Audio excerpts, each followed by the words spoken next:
For the Record, proudly brought to you by Brand Source Home Gallery, inspiring luxury. Doctor's Hospital, peace of mind is important when life happens. Doctor's Hospital, always there for you. Call 949-6066. Kirk Market, experience a world of choice. JN Money, from abroad to Yad. And Cineco, keeping Cayman covered. We ask our listeners and viewers to avoid any statements or comments which are abusive, derogatory, malicious, or defamatory. Do not use indecent language or make any statement that is false or misleading. Call 1-800-534-8255, 949-6990, 949-8037, or WhatsApp us on 925-3261. Live from Radio Cayman Studio. This is For the Record with Orrett Connor. Hear from your government officials, independents, and the opposition on issues that matter to you. For the Record. Engage in an open dialogue between residents and lawmakers. With Orrett Connor. Informative, impartial, insightful. This is For the Record. And now, your host, Orrett.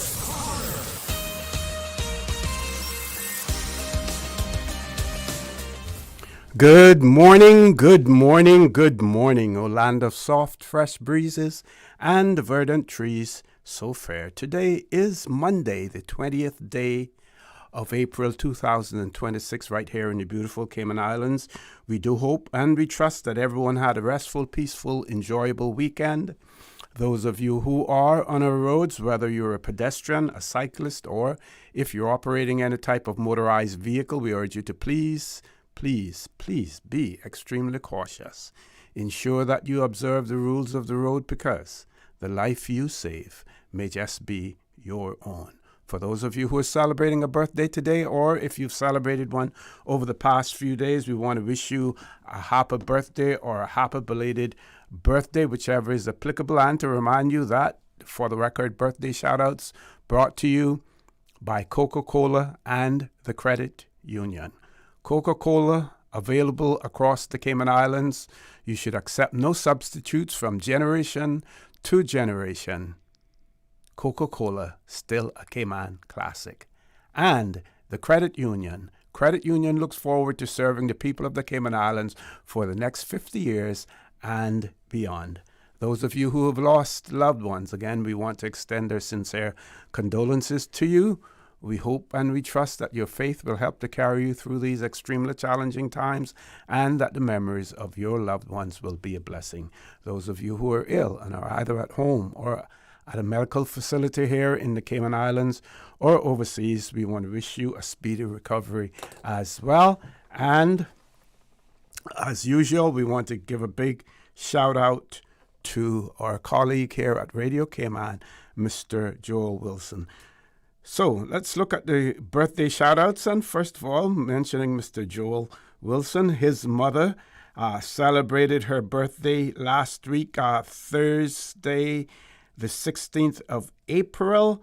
And we want to give her a happy belated birthday shout-out to Miss Beverly Veronica Wilson, coming from all of her children, of course, including Mr. Joel Wilson as well. Let's look at the other birthday being celebrated. Tomorrow we see Simon Watson celebrating his birthday.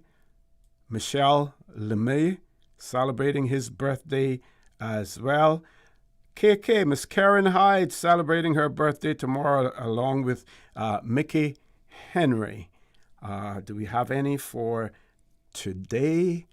If you know someone who's celebrating a birthday or any other momentous occasion, please share that information with us right here on For the Record, and we will give them a birthday shout out, sponsored by Coca-Cola and the Credit Union. So folks, I want to give you the lineup this morning on For the Record. We have in the studio with us Premier of the Cayman Islands, Honorable André Ebanks, and Minister with responsibility for Caymanian employment and immigration, the Honorable Michael Myles. Gentlemen, good morning. Welcome to For the Record. Good morning, our friend OC. Good morning, Caymanians, residents and Caymanians overseas. A blessed Monday morning. Amen. Morning, OC, and good morning to our listening public.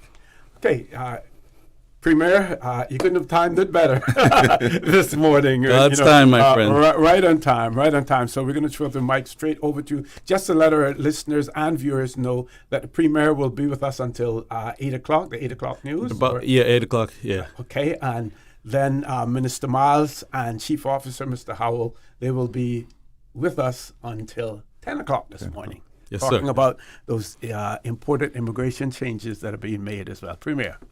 Thank you, and thank you for this time as usual. It's always good to spend time with you, and told you we'd be no strangers. I asked the minister, who is about to launch into the next phase of immigration legislation and policy in this country, set to commence on 1 May 2026. And I said, Minister, if you don't mind, we all got busy days, but I think it's worth me attending, even if it's just briefly, to restate at a macro level why this is needed, some of the matters that will come next, because it will be a continuing process, and the importance to the country. The reason for my departure is because at the moment there is about 20 years running a financial services conference called GAME that happens at the Ritz every year. About 700 people are going to be in attendance, which shows the strength of Cayman financial services. But part of that also, this is where the immigration reforms also intersect, because what we want at the end of the day is a system where it is pro-Caymanian, but also efficient for business, and those two can exist at the same time. So let's think back. No significant immigration reform for about 15 years, a decade and a half. And in that time, between 2015 and 2025, over 9,000 people received PR. Just over 7,000 people received Caymanian status. Just over 1,500 received Caymanian status in 2024 alone. The country clearly needs a better tool of managing the Caymanian population and the population as a whole. This would have come as no surprise to anybody. I said this to you before, my good friend OC. It featured in every debate, every forum of the 2025 election. That's correct. It formed part of the so-called leaders debate. Any serious candidate that was interviewed by a journalist was posed the question, how do we take immigration forward? So there is no doubt that the current government, NCFC government, has a national mandate to reform immigration. What we want is a stronger, fairer Cayman, so that Caymanians are protected. There should be no shame in the Caymanian Protection Act. We are in the Cayman Islands. That doesn't mean that you're anti anyone else. But just like a football team, you get certain privileges on home turf. You also want to make the visitor experience as best as you can, but there will be a preference. What we want to see, and what's in development, is a pathway for Caymanians from education to the C-suite, to the executive suite. What you want to ensure is that those Caymanians who are coming home, who have done what the country has asked them, can move into a meaningful job that is consistent with their education, and also have businesses produce work permit processes in a timely manner. So now that the primary legislation was passed in December, the minister and his chief officer will go through the underlying regulations. But bear in mind, this is going to be a continuing process. I think it is right for us to be humble and say, what is being implemented and enacted on 1 May is not the end of it. It's not us saying, okay, thanks, folks, we're done, we fixed it, we're leaving. No. If it were easy, it would have been done already. Mm-hmm. It's worth doing because we're willing to take on the long-standing problems to try to transform the country in this term of transformation. To say, this is phase 1. We have, once the regulations come in, another piece. We're then going to have to move to the PR point system as another piece. The minister has gone through in painstaking details for us in caucus just last week of exactly what happens when an application of any description comes into the Department of Work and what is the assembly line for it to get to the boards and then approved. And some matters, as you know, sometimes make it to cabinet. How do we make that process more efficient for everybody? So this is a long, far-reaching, with a vision of a process to make the system stronger and fairer for Caymanians and more efficient for the good actors, which includes, I should not fail to mention, the accreditation system, where we are now going to move to a system that incentivizes the good corporate actors and say to you, if your business is 70, 75, 80%, and even higher Caymanian, then yes, there should be an express lane for you. Yeah. You've demonstrated to the country how serious you are assimilating with the Caymanian population. For those of you who are not, there's another lane. Yeah. Doesn't mean you can't get invited to the express lane, but in order to do that, you're going to have to hit certain milestones before you can get there. So all of what I'm saying is that this isn't the end-all, be-all 1 May. It is the commencement of a Caymanian Protection Act and the road to transforming a regime to work better for the country. What about in terms of that accreditation process? Those companies that demonstrate a clear and viable pathway for Caymanians to move up the corporate ladder, or whatever ladder is in place in whatever company. That's right. So, Minister, you're starting to put those plans together. Yes. And you're going to start focus groups? Yes. So there's a couple of things, that's a phenomenal question, because since 2015, the country has developed 2 separate accreditation programs that unfortunately previous administrations didn't have the stomach to administer. Well, we're taking that on. So I've looked at both. We're assembling a number of folks in the HR field, that's going to be looking at this. And what I believe that we will get out of this is a stronger system, a more fairer system, and a more efficient system. The 2 programs that were designed, one in 2015, and I think the other one was in 2023, we've looked at both of the systems. They were really good systems. The unfortunate thing is that, as I said, when they were not implemented, it created this equal pathway that shouldn't have really been equal, because we have a lot of good corporate citizens in the country that I believe that we should have really valued a lot better. And this, I believe, have also jammed up the system even further.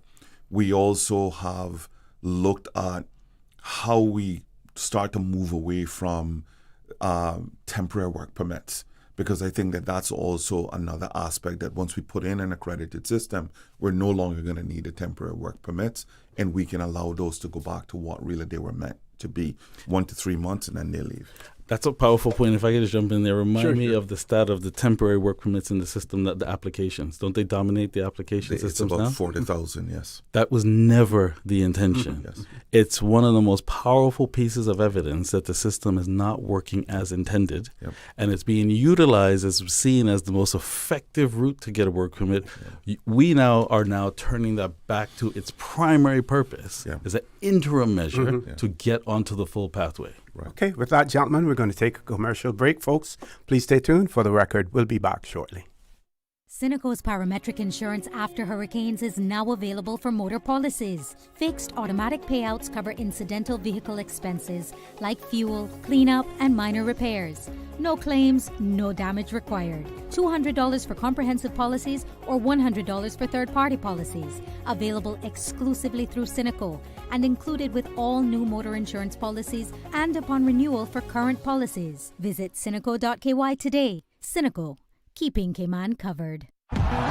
This April, you could be heading to the 2026 World Cup.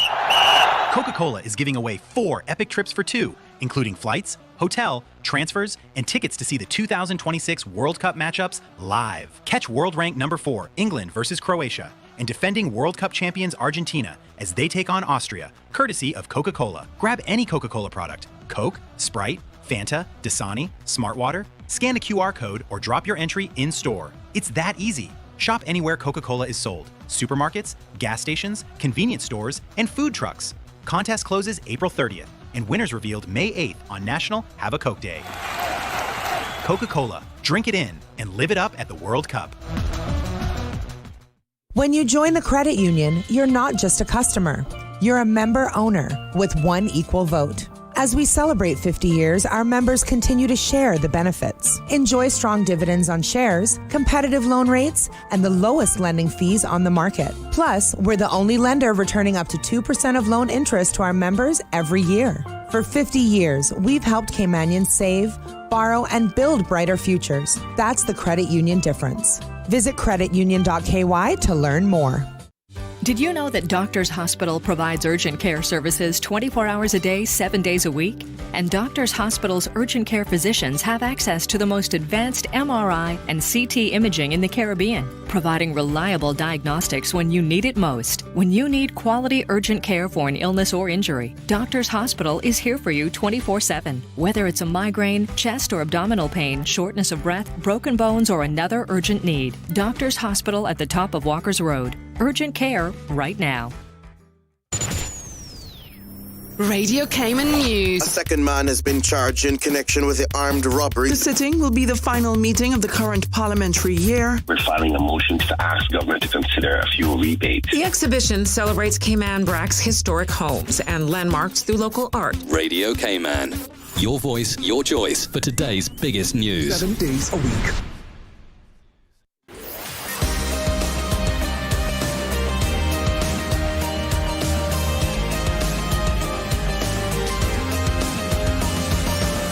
This is For the Record.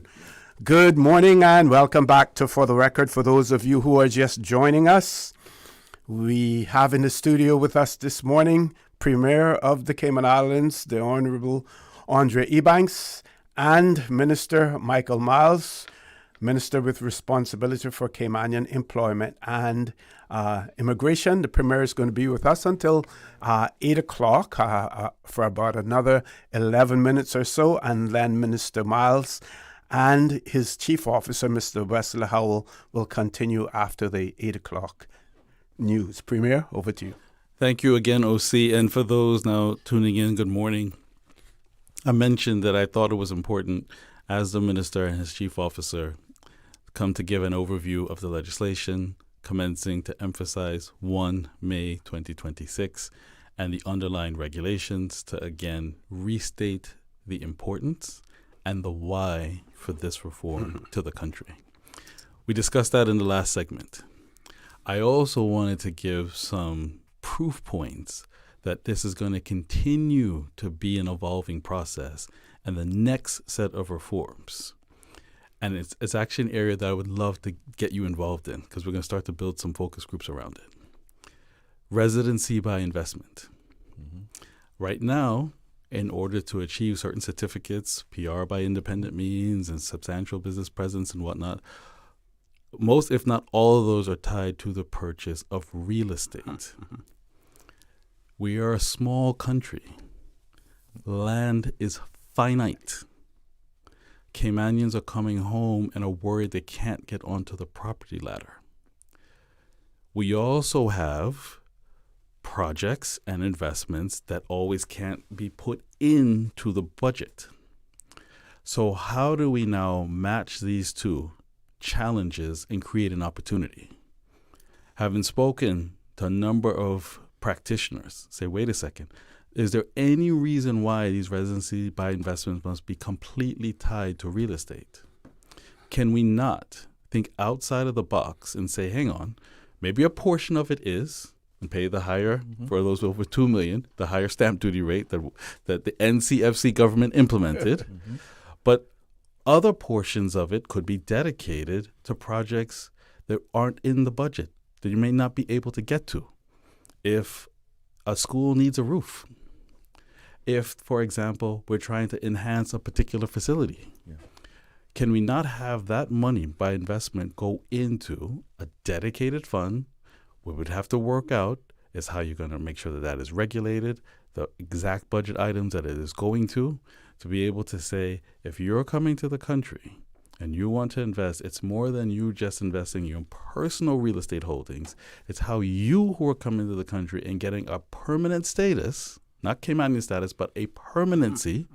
How are you going to make the country better? Then the community can begin to feel part of the success. But if all that is happening is that you're continuing to purchase, because you're not doing anything wrong. I'm not throwing any shade to anybody. That's the law as it stands. That's the law that we are administering today. Yes, it is. You're upholding the law. But how? And you're coming here because of the success you see in the country. You're seeing political stability. You're seeing financial services. You're seeing great commerce. You're seeing fantastic infrastructure. So, and you're saying to yourself, this is a great place to live. But then how does that benefit the grassroots? So we are going to put together some initial focus groups to kind of build this concept out. I would then love, before we take any legislation to the House, to get the opposition involved and get their thoughts, because it's to say, okay, how do we now develop this concept? If a portion of it can be in particular projects, home repairs, the seniors that still need the roofs fixed, that budget always falls short every cycle, and then those houses then get more and more complex to rebuild, and that's more budget money. What are the projects that we know are urgent now that we aren't able to get to, and have these individuals who are coming here anyway and following along and end up with the certificate anyhow make the country better? Think about the design of it, which projects, how would it be regulated, who would be on this board, do we create a separate fund so it doesn't turn into a nightmare where just money goes in and nobody knows what happened and where did that $6 million go? Is that board then made up of a complement of civil service and professional directors? Make sure that it's audited. So there would be details to work out. But so far, everyone, including all of caucus, that we have presented the concept to have said, we have to do this.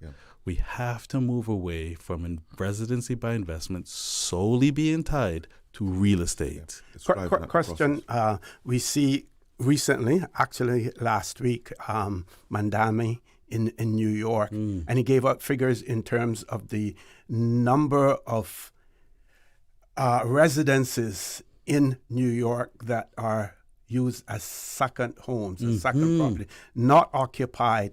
Are we able to garner any information like that here in the Cayman Islands in terms of we continue to see condos being built, those that were to the limit of the 4 or 5 stories that they could go, now going up to 10 stories. Do we have any figures in terms of how many are actually owner-occupied or are simply investment vehicles?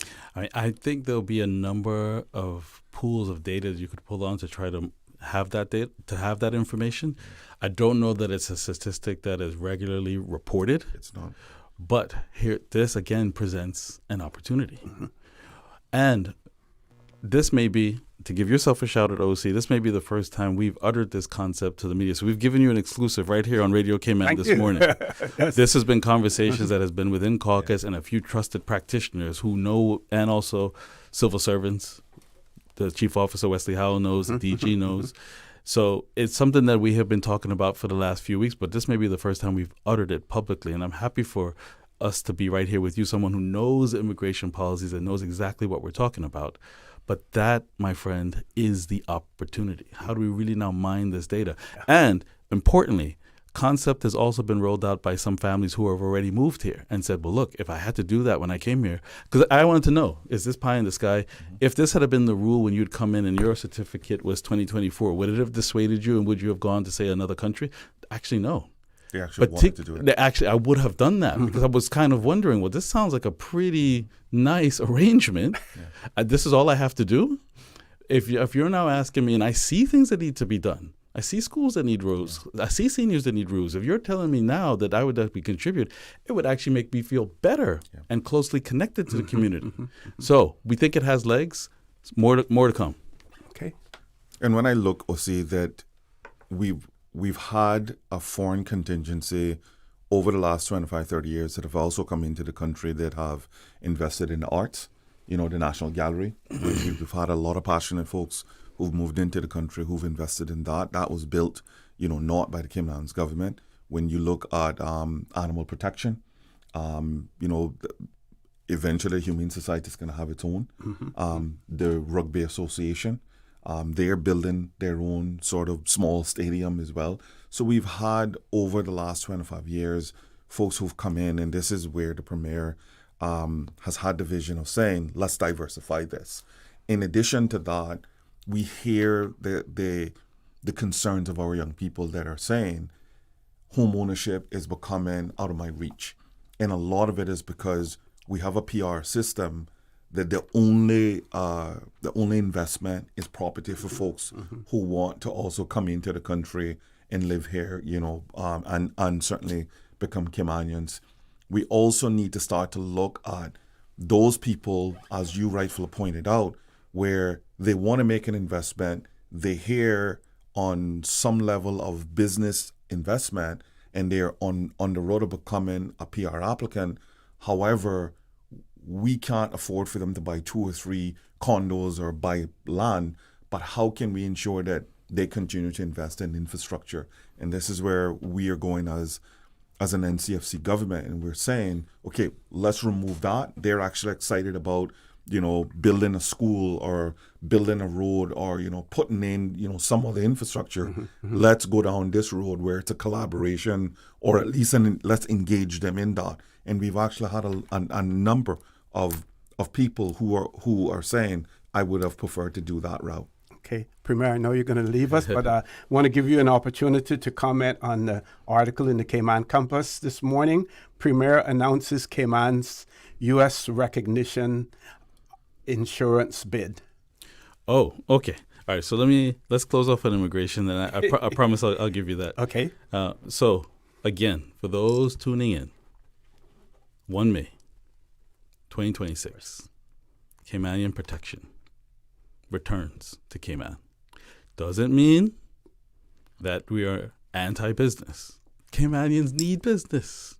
Yeah. The Caymanians who are overseas studying, who want to come home, need to come back to work in a business or start their own business. But what we are saying is that this was long overdue. 15 years gone by.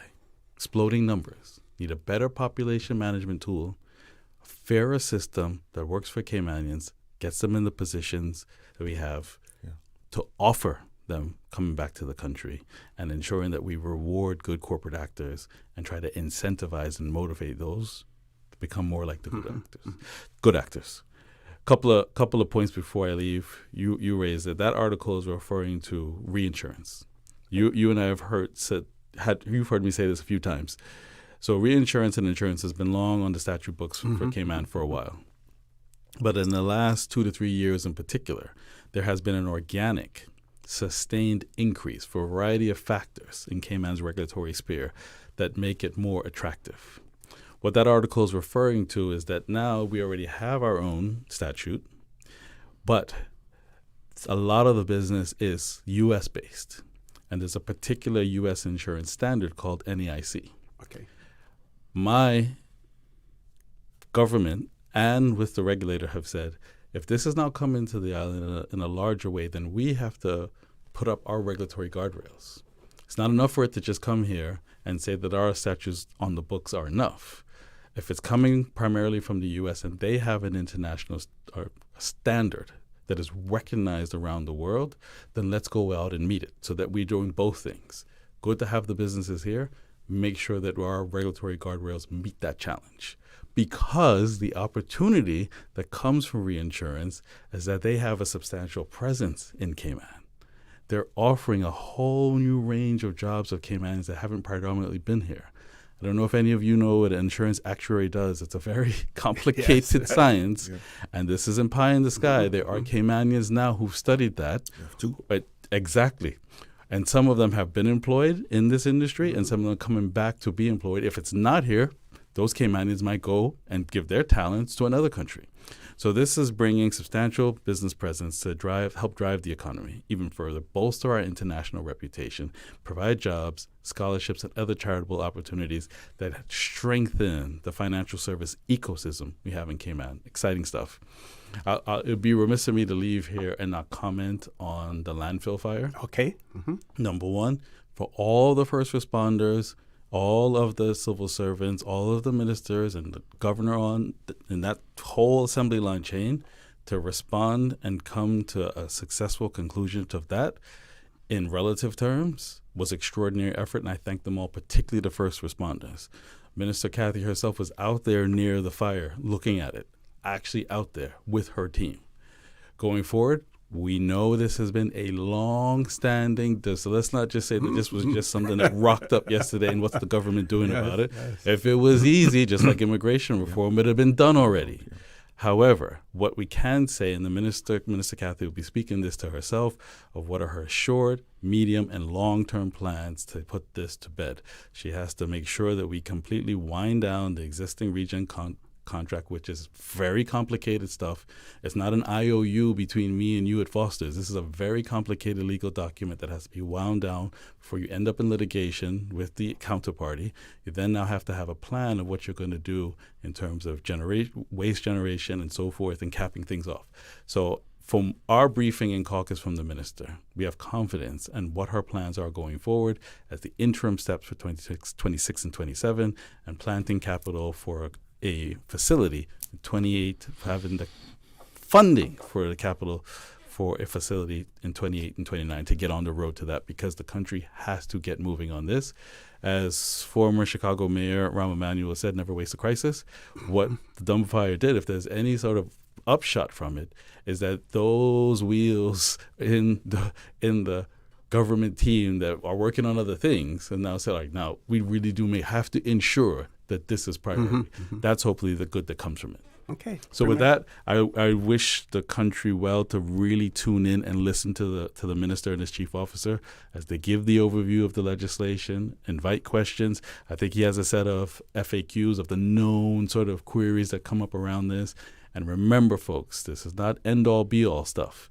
This is us enhancing and developing as we go. If there are refinements and adjustments to be made, they will be made. God bless you all. Have a blessed week. And thank God we live in these blessed Cayman Islands. Thank you very much, Premier. Folks, we're going to go to our 8 o'clock news. When we return, we will have the Honourable Minister Myles and his Chief Officer, Mr. Wesley Howell, in the studio. The person who has sent a question in relation to the Minister, I will present that to him during the course of the show as well. Please stay tuned for the record. We'll be back immediately after the 8 o'clock news.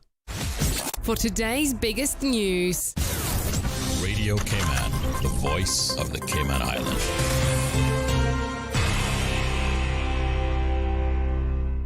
With your latest news, I'm Karsley Fuller. What we want at the end of the day is a system where it is pro-Caymanian, but also efficient for business.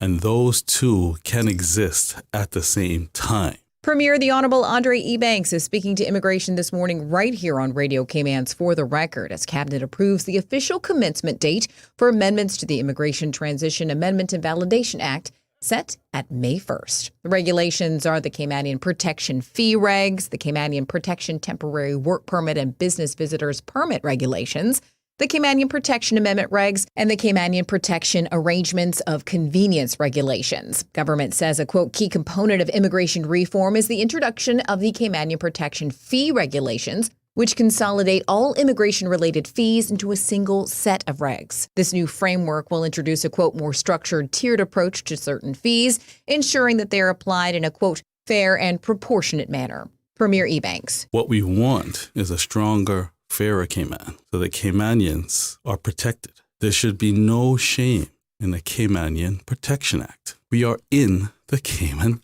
Islands. You can find all the regulations, including the breakdown of the new fees, online at gov.ky/publications. In other news, K-Musica is proud to partner with the renowned Sonoro Festival to bring world-class chamber music to the Cayman Islands. The Sonoro K-Musica Chamber Music Festival is a celebration dedicated to the artistry of chamber music. From April 28th to May 2nd, the festival will present a roster of internationally acclaimed musicians and a week-long series of inspiring performances and educational events. K-Musica's Marius Gaina tells Radio Cayman the program opens with the concert Dreams on April 29th at the Georgetown Public Library.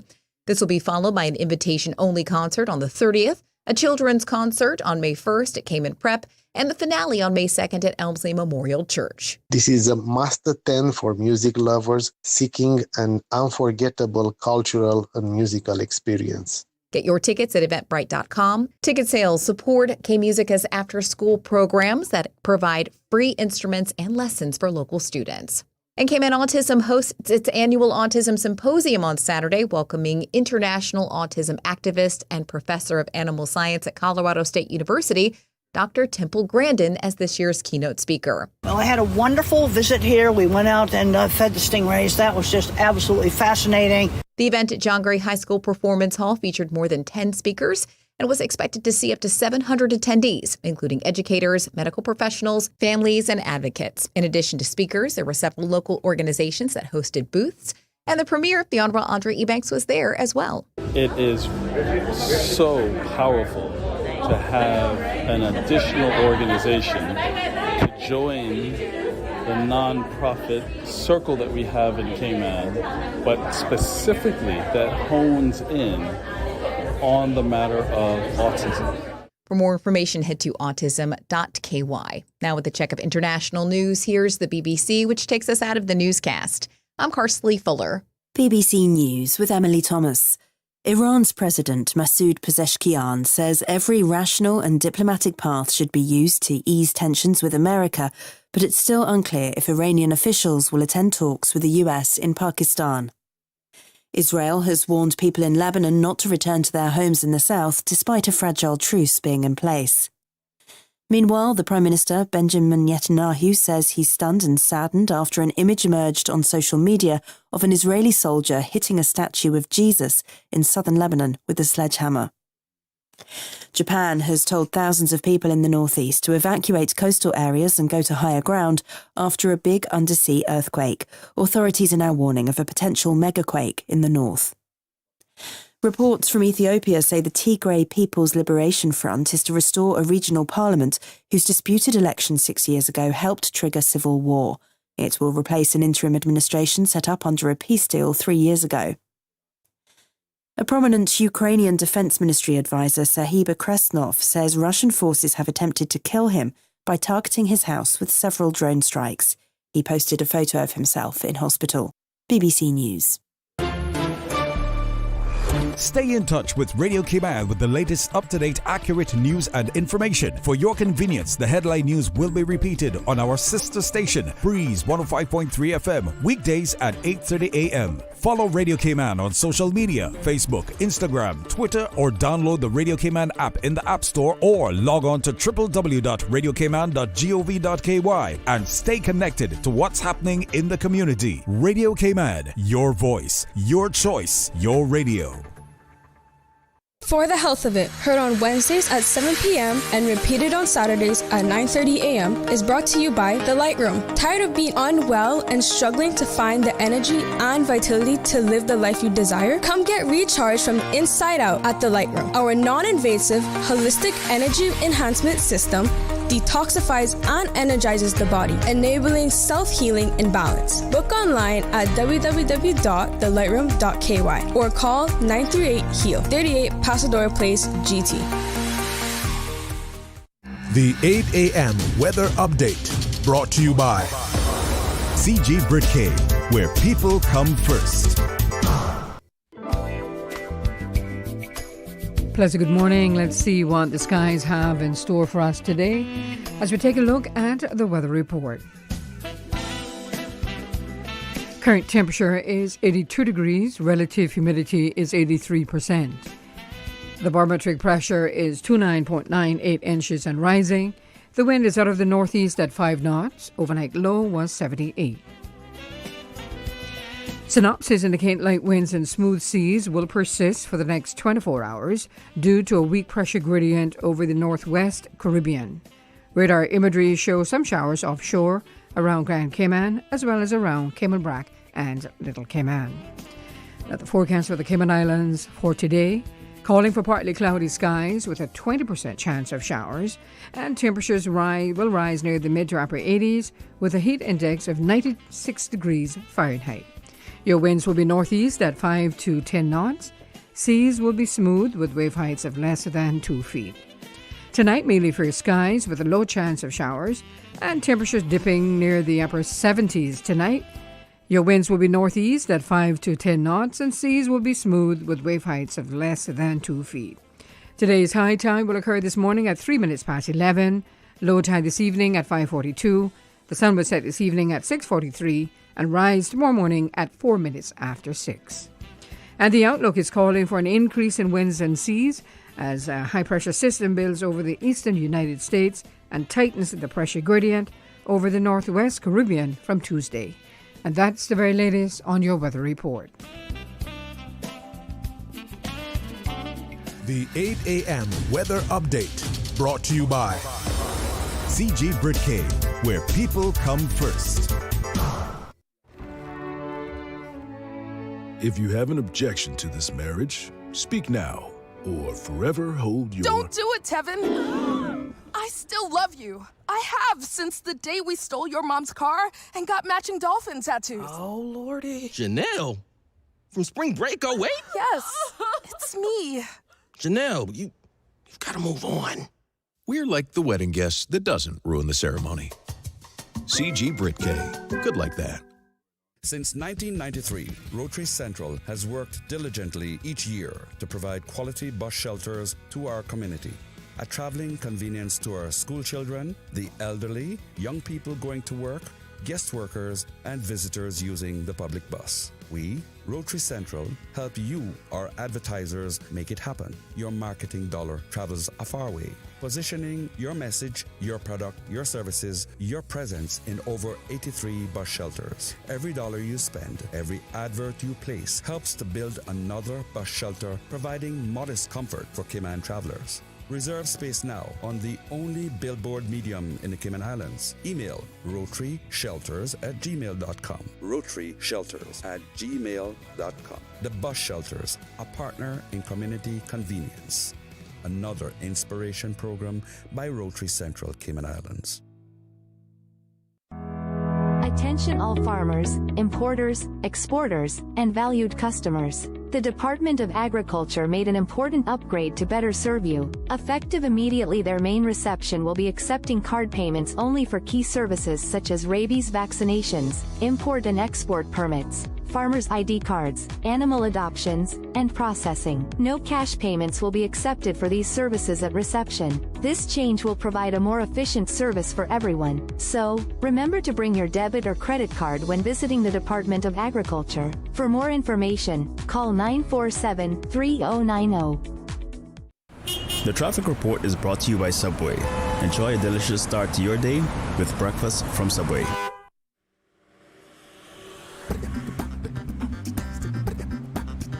Good morning. Let's check in with traffic and see what's happening on our roads. Traffic is heavy coming off of the Esley-Tibbetts Highway and coming off of Barbara Thompson Way, steady traffic, as well as Agnes Way. Turning our attention to downtown Georgetown on Edward Street, moving pretty good, and into Georgetown on Shedden Road, moderate flow of traffic. Traffic is steady but flowing on North Sound Road, as well as the Industrial Park area.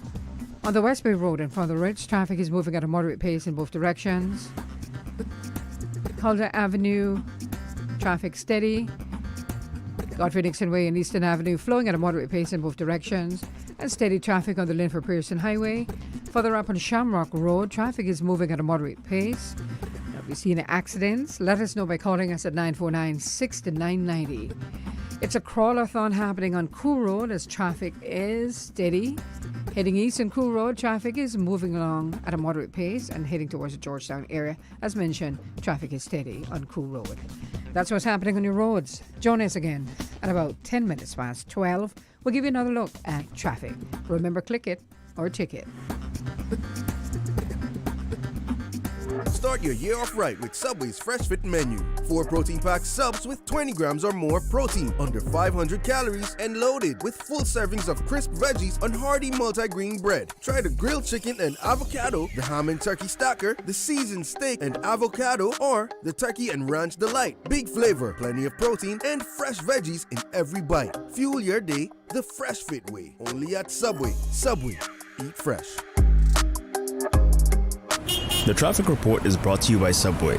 Enjoy a delicious start to your day with breakfast from Subway.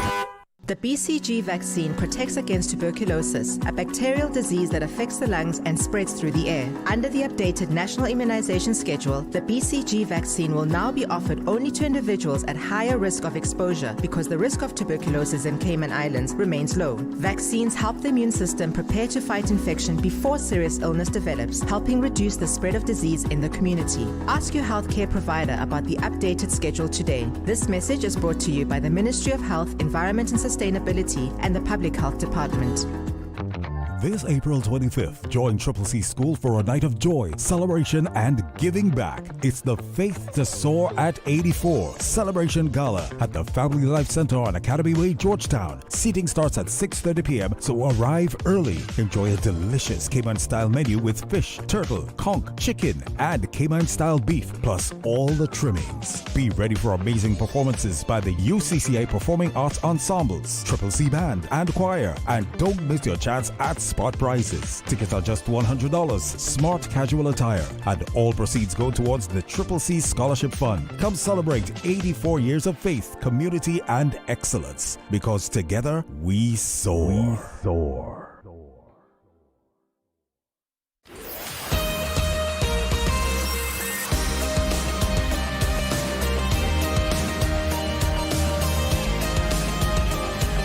For the Record with Orrett Connor. Good morning and welcome back to For the Record. In the studio with me now, Honorable Michael Myles, Minister with Responsibility for Caymanian Employment and Immigration, and Chief Officer Mr. Wesley Howell. We will be discussing the Immigration Transition Amendment and Validation Bill 2025 and 2026, as well as the new regulations that have been recently published. Now, earlier, we did with the Premier in the studio, and he did touch on why the reform was necessary and why it was so urgent. But I want to give you an opportunity, Minister Myles, to add to that as well. Absolutely, Wesley. And I, once again, thank you and thanks for the listening audience. I have Mr. Howell, the Chief Officer for my ministry, and also he covers immigration, and he also covers pension and labor as well. So I'm happy that he's here. Just a brief overview. I know the Premier covers some of this, but in the event that some folks are just tuning in, the challenges that we've had in the system is that immigration has been very challenging to reform, and most administrations have stayed away from it. We have, as the Premier stated, everyone in the last election ran on some form of immigration reform. What we wanted to do as the NCFC government, we had our marching orders prior to coming in. And as we formed, we basically said, this need to be on the table. So just to give you a brief overview on our listening public, the expat community now make up 54% of our population. That is worrying to just about every Caymanian. Between 2015 and 2025, over 9,000 people received PR. In addition to that, just over 7,000 received Cayman status, and just over 1,500 received a status grant in just 2024 alone. Now, here's the worrying aspect of these particular figures. We have an immigration system, and I'm not here, neither is the chief officer or our team. We're not here to take away citizenship from anyone. What we are here to say is that we now need to prioritize Caymanians. We spend, as a government, well over $35 to $40 million on tertiary education. The worrying aspect of this is that Caymanians are coming home, very qualified. Many of them have substantial experience, and they cannot get employment in Cayman, or they cannot move up, they cannot advance up within their own country. That is worrying. In addition to that, we now have a very growing sector of poverty in our country. The government is picking up the tab on that. So our government spends over $60 million a year on things like the Department of Financial Assistance. In addition to that, we now have a more troubling or a more staggering statistics when it comes to things like healthcare. Our government spends an upwards of $75 million on indigent care. Now, at least $10 million out of that comes from the foreign community, right? Where they don't have substantial insurance to cover themselves. We also have folks in the foreign community that are coming to the Cayman Islands and living in squalor. So there's a number of things that we now have to put in place, and this particular legislation provides some fixes for some of that. Now, the Premier mentioned something early on, and I just want to reiterate that. This is not a quick fix. This bill, legislation, regulations, has been consulted on numerous amounts of times. And Mr. Howell could tell you, we have gone through numerous amounts of consultation from stakeholder meetings. We consulted with at least 80 different representatives from different walks of life and different industries and different areas of the business community. We also had opposition who weighed in on this. It was debated in Parliament for at least 3 days. We have also altered the legislation to also start to compromise on some of it because we felt that, okay, we didn't want to disadvantage anyone. We also went back to Parliament in March because we had some fixes that we believed that we needed to do. For instance, we had a vexing issue where Caymanians born between 1973 and 1977 were being asked to prove their citizenship. We needed to correct that.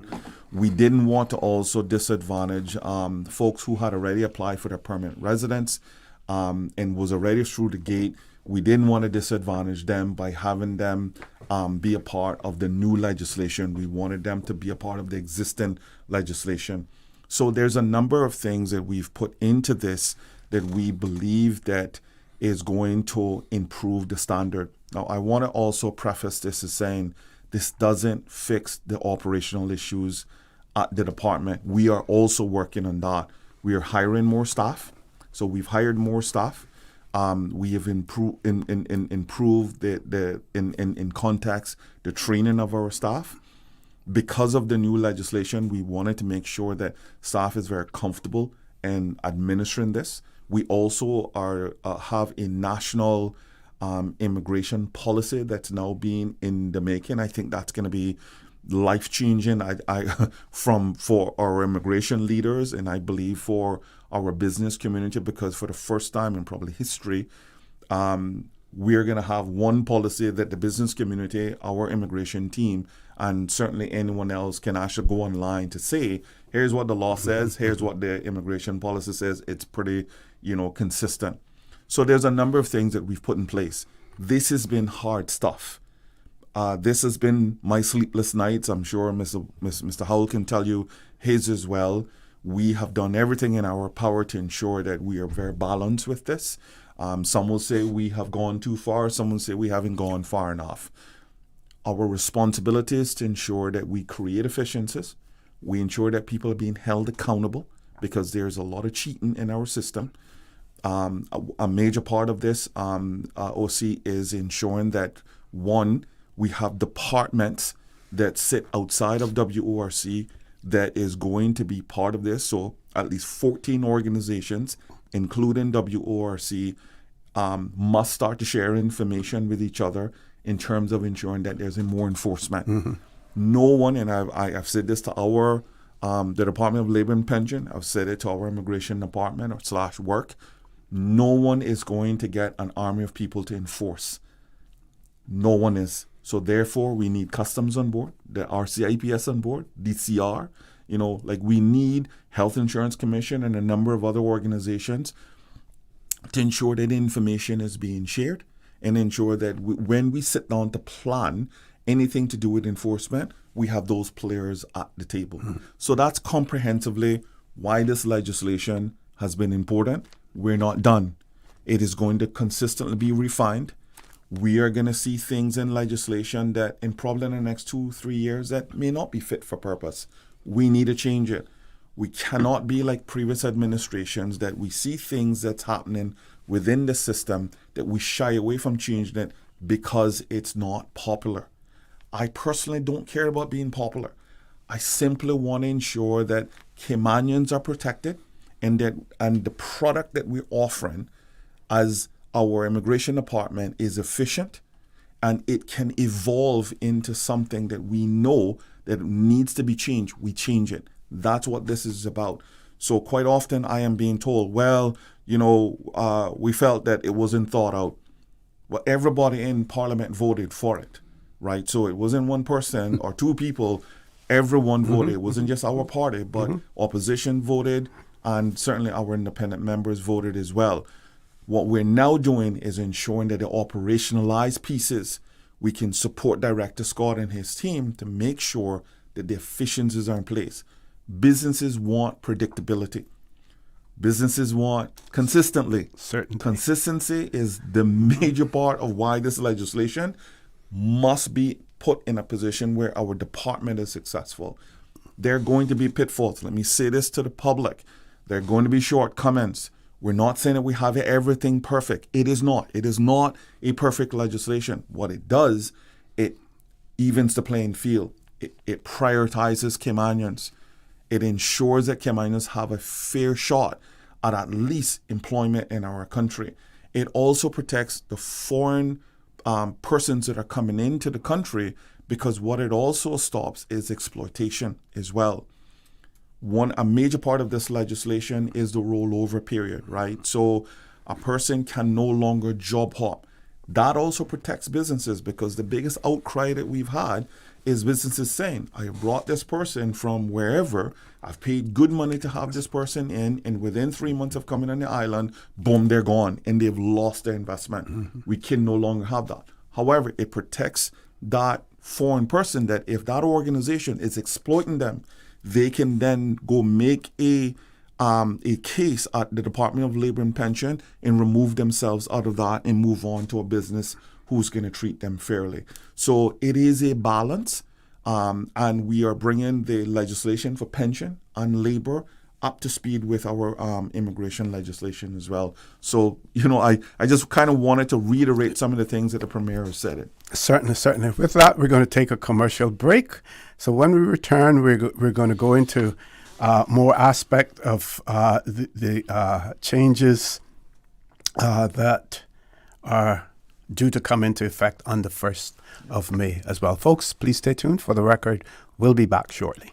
Did you know that you can send money transfers to financial institutions anywhere in Jamaica with JN Money? You mean I can send money straight to my account and cut out the middleman? Yes, that's exactly what I mean. You send your own money to your own account, giving you peace of mind that the money is in your account. JN Money Transfers to Financial Institution is another convenient service offered by JN Money. You can have this done from any JN Money location. Deposit your money straight to your account without the hassle of asking someone to do it for you. JN Money Transfers to Financial Institutions, making life easier. Cineco's parametric insurance after hurricanes is now available for motor policies. Fixed automatic payouts cover incidental vehicle expenses like fuel, cleanup, and minor repairs. No claims, no damage required. $200 for comprehensive policies or $100 for third-party policies. Available exclusively through Cineco and included with all new motor insurance policies and upon renewal for current policies. Visit Cineco.ky today. Cineco, keeping Cayman covered. My mom's a superhero. She always knows what to do when I feel icky. Yesterday, we went to West Bay Pharmacy, and they had everything she needed. Medicine, my favorite band-aids with dinosaurs, and even flavored vitamins. Mom says they keep our family healthy. I think they're magic. But don't tell anyone. I think superhero shop at West Bay Pharmacy. West Bay Pharmacy, where the superhero shop. West Bay Pharmacy and Centennial Towers. Convenient quality care is just around the corner. Looking for fresh, healthy food that's full of flavor? Then you've got to visit Kirk Market. Our dishes are made with fresh, high-quality ingredients. Enjoy vibrant mixed greens or satisfying pasta salads. Or try one of our delicious grill options like blackened chicken, spicy beef steak, or grilled salmon. Looking for something light and flavorful? We've got sushi rolls and poke bowls prepared daily. And don't forget to explore a hot bar or Billy Fresh salad at the salad bar. Stop by Kirk Market today for breakfast, lunch, or dinner and taste the difference. Eat well, live well with Kirk Market.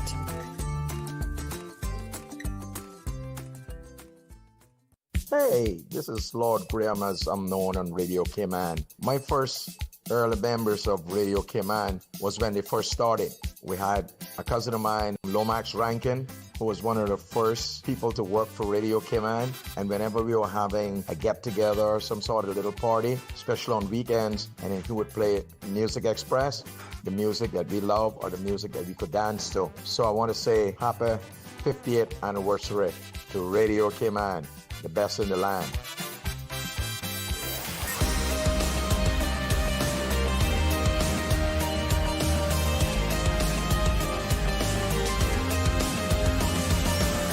This is For the Record. Good morning and welcome back to For the Record. For those of you who are just joining us, let me remind you that in the studio with me, Honorable Michael Myles, Minister with responsibility for Caymanian employment and immigration, and his Chief Officer, Mr. Wesley Howell.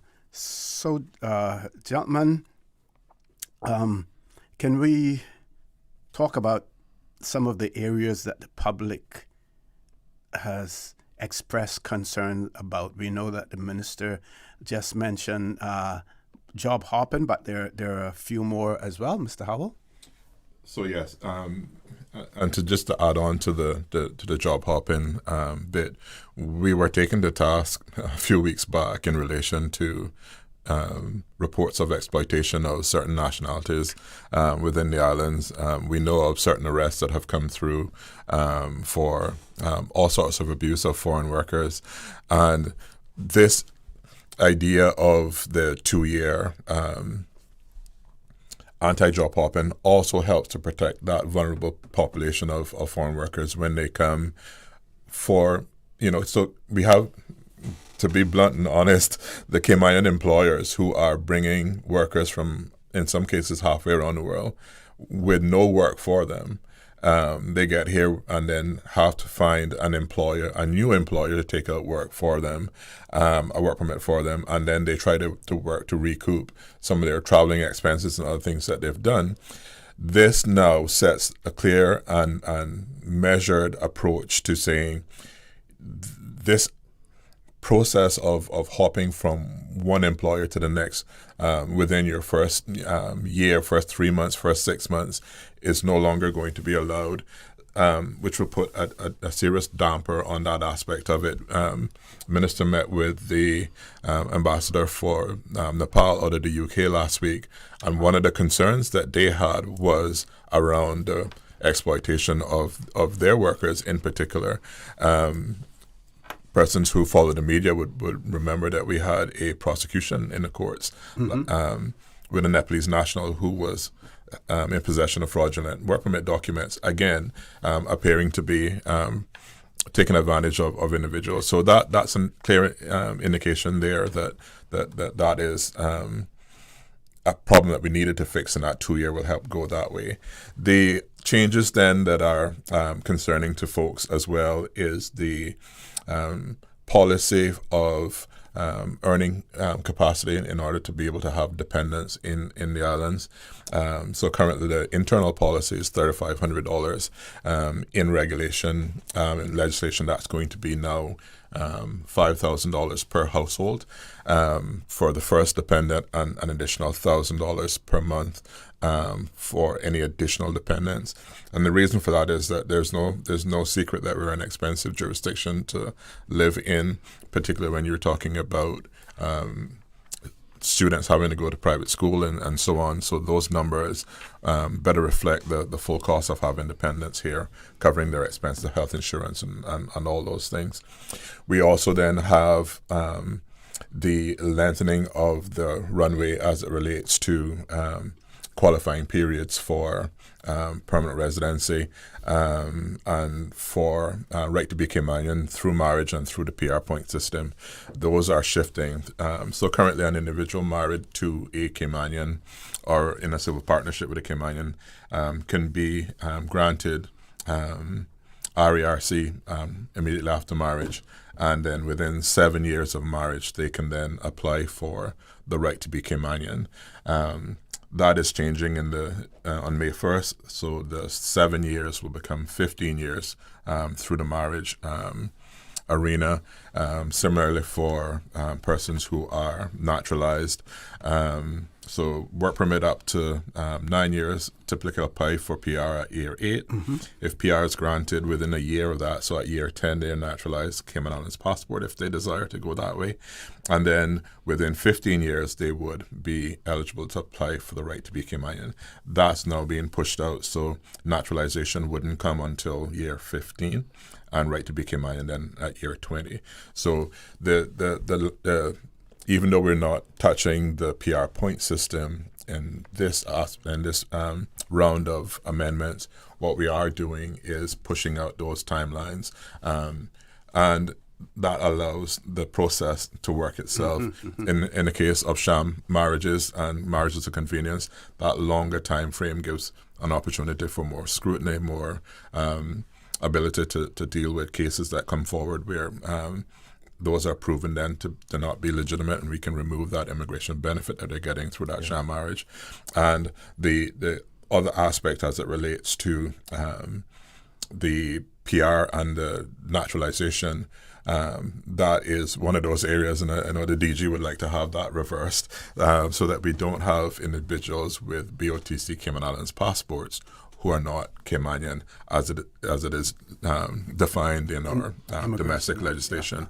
So, but in the meantime, what we have done is lengthen those timelines, and along with the reporting requirements now, where you have to file your annual declarations, that your circumstances are still the same. So if you, for example, got PR points based on having an investment and you've since sold that investment, then you would have lost your qualifying criteria.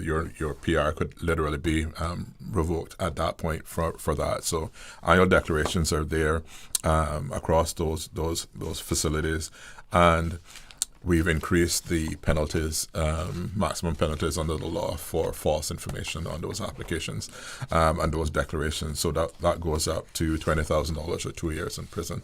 So quite hefty bits there as it relates to either on your financial declaration or your whether or not your relationships are still, your marriage is still intact, and then on part of PR that you still maintain your qualifying criteria. We have also then looked at data sharing across the board. Minister spoke earlier about the very productive meeting we had with folks from Health Insurance Commission, and we also had our labor and pension administrators at the same table, and it's amazing. We share a lot of the vendors in common. So folks that do pension plans tend to also do health insurance, and they're exchanging different information with different parts of the government. We have individuals who are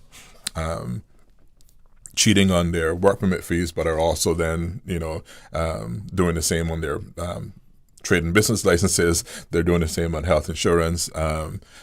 So this joined up approach where we're allowed to share information as it relates to investigating crime and taking action against persons who breach the laws is a great move. And the MOU that would allow that information sharing. So although it's provided in legislation, we're going one step further and documenting exactly what data is going to be used for in terms of the types of data we would be using and for the reasons that we're using it, to ensure that we're still being proportionate and we're not falling foul of any of the data protection, natural justice type bits.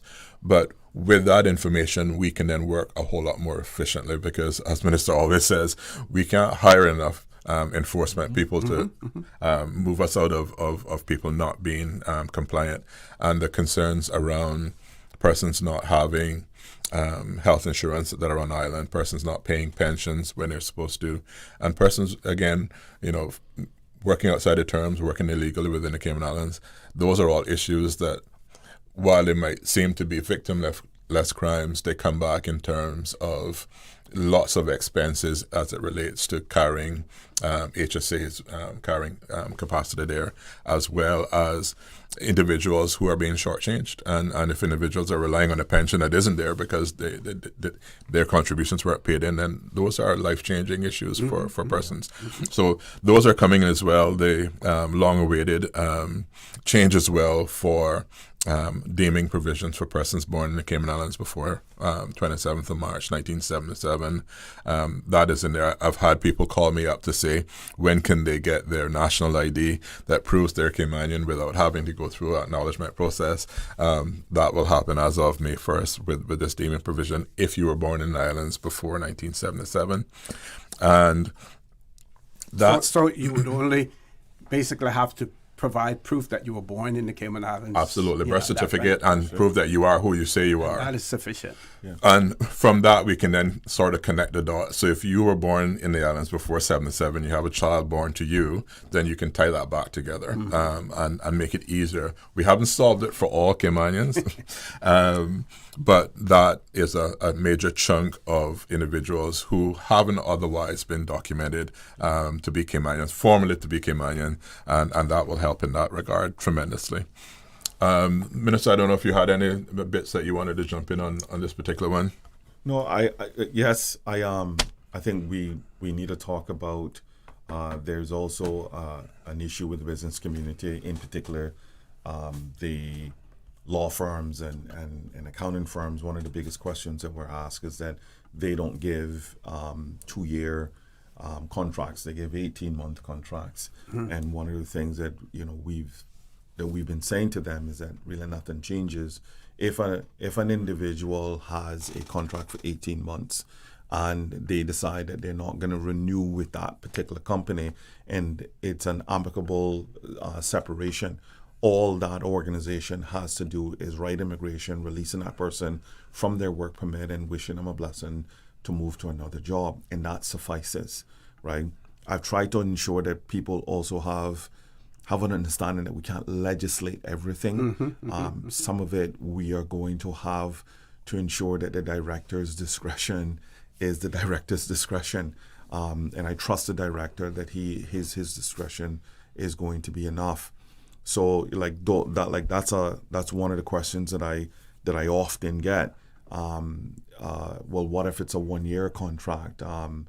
Same thing, if the person and you believe that I don't want to work here anymore, I just want to be able to move on and it's amicable, then the employer and the employee basically submits their documentation to say that it's a legal separation and the employee moves on to another organization. We do not want to make this complicated, and I'm asking folks to ensure that this doesn't get so derogatory, because we do have employers that, they are exploiting individuals, hence why we put in the Department of Labor in there to do those investigations. So you don't want the innocent to suffer for the guilty. Exactly. Yeah. Precisely. So those are the questions that we consistently get. And as I've said, we are going to do our endeavor best to try to get those investigations, in particular through DLP, done as quickly as possible, so the person just isn't languishing here on the island without a work permit.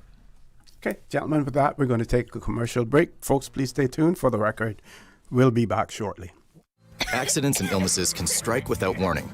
Ouch! When it comes to urgent care, every second counts. At Doctors Hospital, we have a dedicated team of experienced doctors and nursing staff available to you 24 hours a day, 7 days a week. Don't waste time in an overcrowded emergency room when you need urgent care. Whether it's a broken bone, a severe infection, or a sudden illness, trust in Doctors Hospital's unwavering dedication to providing the best immediate care. For complete urgent care when you need it the most, choose Doctors Hospital, located in Georgetown, 16 Middle Road.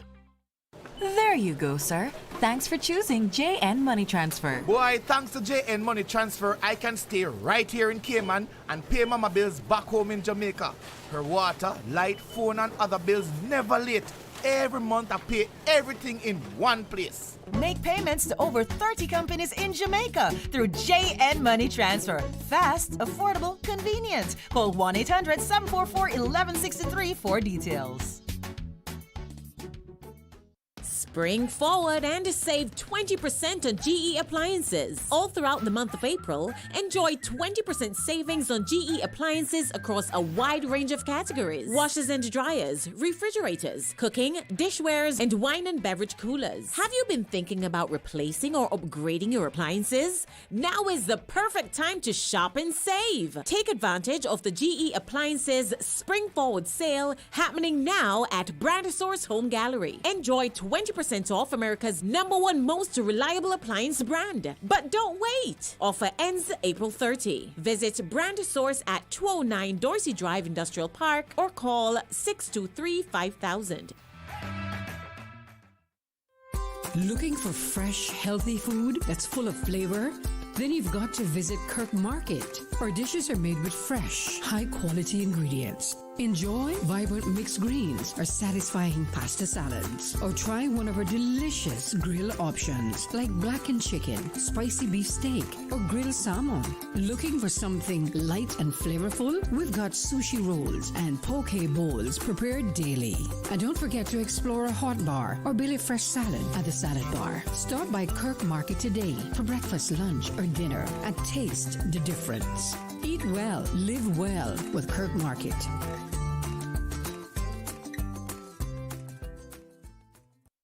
You hear that the VEG program taking applications again? What that is? VEG, man! The Minister of Tourism's program that helping Caymanians create new tourism products and services. Oh, I had heard about that, yeah. My friend was one of the successful applicants from the last round. I might apply for that still. Nothing wrong, child. After you got great ideas for things tourists would love to buy, try so check out the website rcayman.ky/VEDGP for more information and apply. I'm going to do that right now.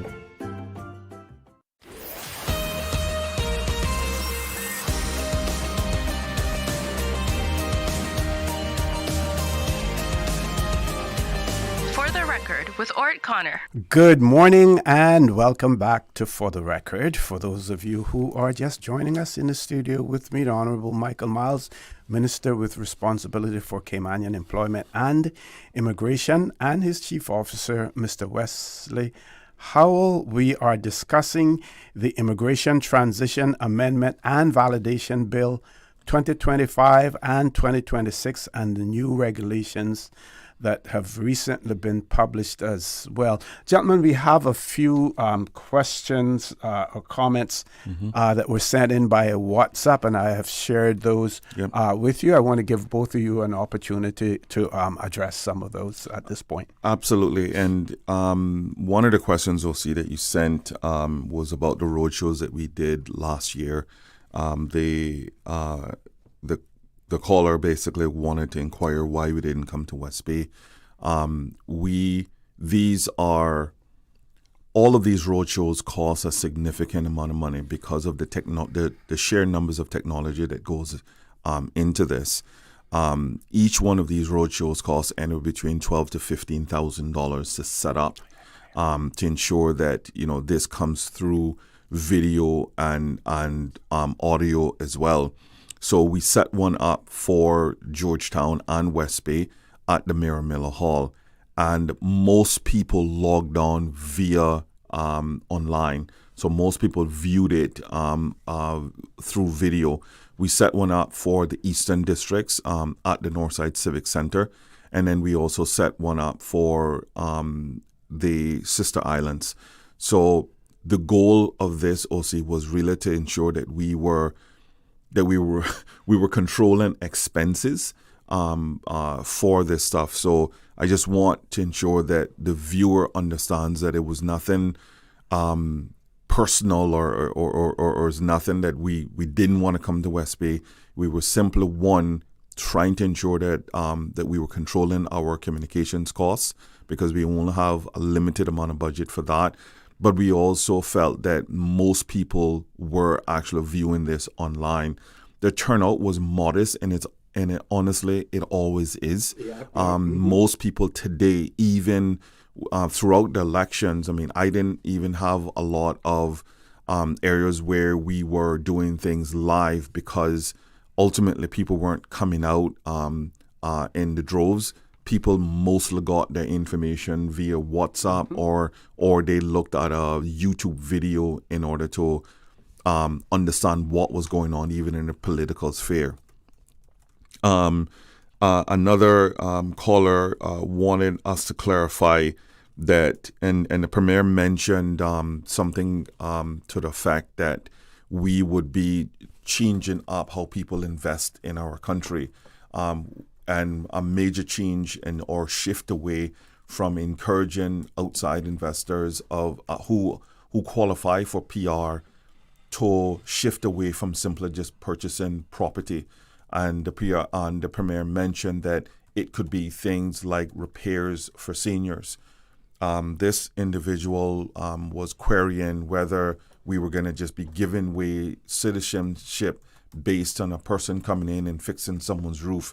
That is not what this is about. I can tell you I'm absolutely against this, but I can also say that we spend anywhere between $3 to $5 million a year on repairs for houses across our country. It is a significant chunk of our repairs budget through the Ministry of Planning and Housing. So if an individual wants to add to this particular area, if we have an individual that wants to provide $5 million or $3 million to ensuring that every house in the Cayman Islands, in particular those that have seniors living in it, we would be considering these things. Another area of this is that as politicians, our responsibility is to ensure that once this particular program comes online, that we are also not over this particular program. We want to put a committee in charge of this program to ensure that the investors of the program knows where their money is going, and the people of our country understands that this is going to be a transparent process. So I just wanted to clarify those two things. Mr. Howell? And then flipping over to me, so I have two of your WhatsApps as well, Mr. Connor.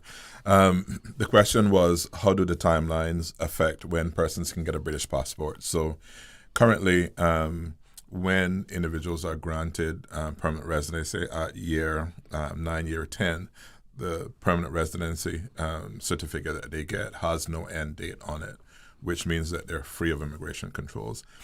They're then free to apply to the Deputy Governor's Office for naturalization under the British Nationality Act.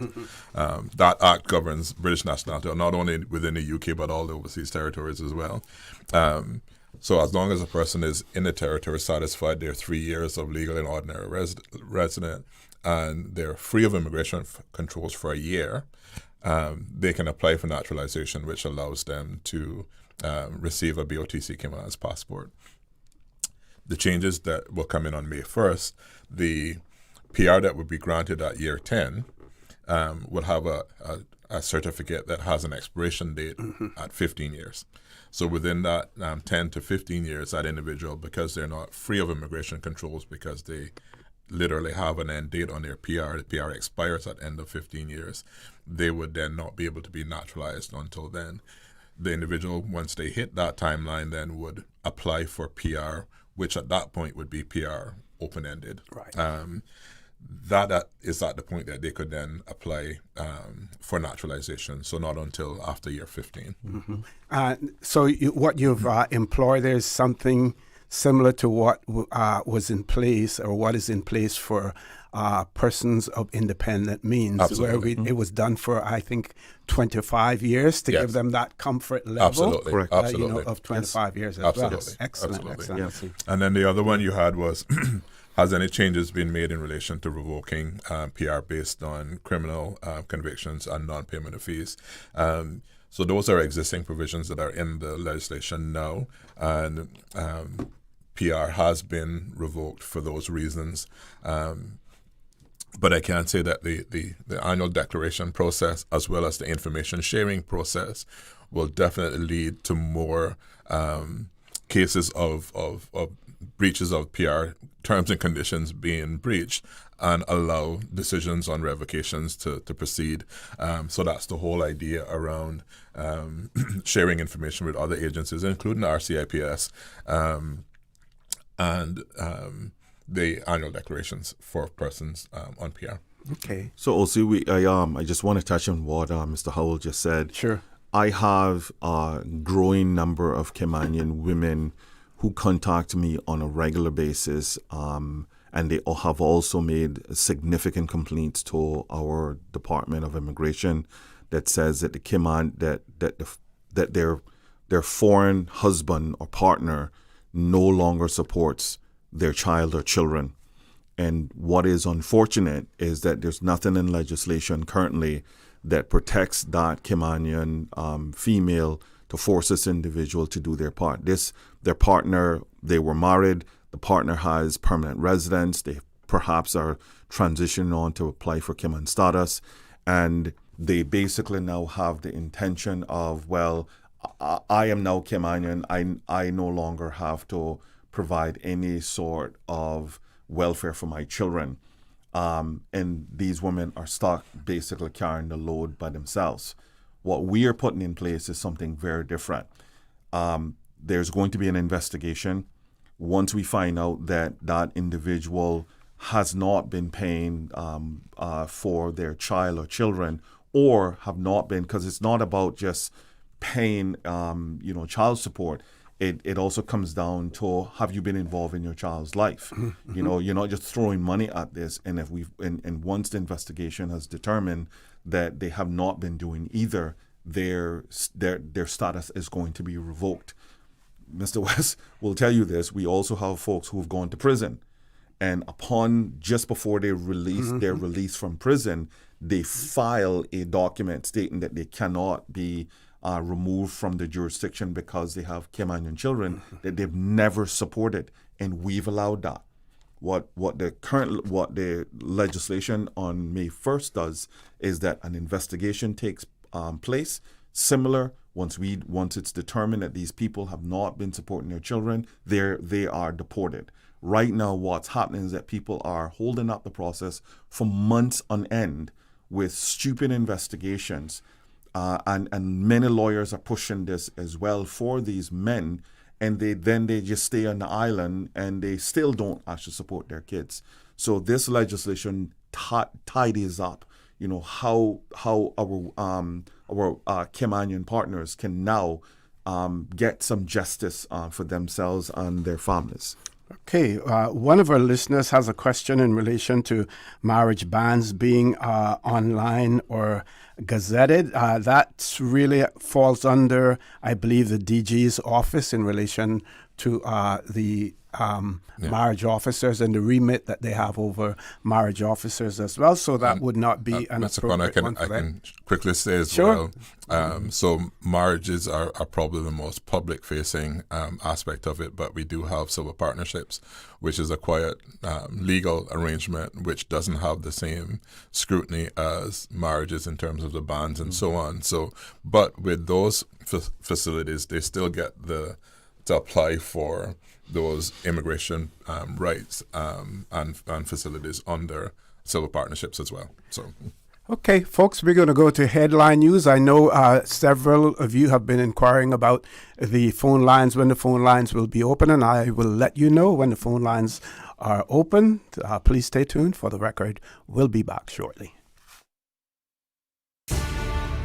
From Radio Cayman's newsroom, this is Headlines. Local, regional, international news. The Headline News is brought to you by Kirk Market and Health Services Authority. It's time to start thinking about the King's Honors. The governor's office is calling for nominations to recognize outstanding individuals who've made exceptional contributions to the Cayman Islands. Anyone can submit a nomination, and forms and guidance are available at gov.uk/honors. The deadline to apply is May 19th. In international news, Tehran says it has, quote, no plans for the next round of peace talks as the U.S. sends a delegation to Pakistan headed by Vice President J.D. Vance. It comes after the U.S. attacked and seized an Iranian cargo ship trying to get past its blockade of Iran's ports, according to President Trump, who says the ship was given, quote, fair warning to stop, but the crew refused to listen. So, quote, our Navy ship stopped them right there in their tracks by blowing a hole in the engine room. Iran's military has said it will retaliate. Iranian media say drones have attacked U.S. ships, though no damage has been reported. And earlier tsunami warnings for Japan have now been downgraded after a 7.7 magnitude earthquake struck off the country's northeast coast today. So far, nuclear plants in the area appear to be operating as normal. After a 9 magnitude earthquake killed thousands in 2011, the government is now urging its people to seek higher ground as soon as possible. Those are your headlines. I'm Karsley Fuller. More news available at www.radiocayman.gov.ky. Check out our social media pages: Facebook, YouTube, X, formerly Twitter, Radio Cayman Headline News.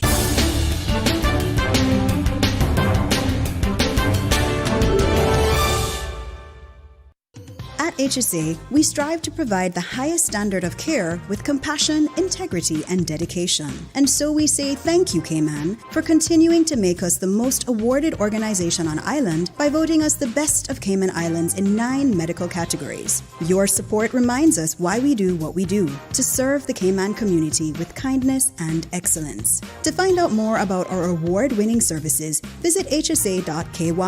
At HSA, we are committed to caring for you. Looking for fresh, healthy food that's full of flavor? Then you've got to visit Kirk Market. Our dishes are made with fresh, high-quality ingredients. Enjoy vibrant mixed greens or satisfying pasta salads. Or try one of our delicious grill options like blackened chicken, spicy beef steak, or grilled salmon. Looking for something light and flavorful? We've got sushi rolls and poke bowls prepared daily. And don't forget to explore a hot bar or Billy Fresh salad at the salad bar. Stop by Kirk Market today for breakfast, lunch, or dinner and taste the difference. Eat well, live well with Kirk Market.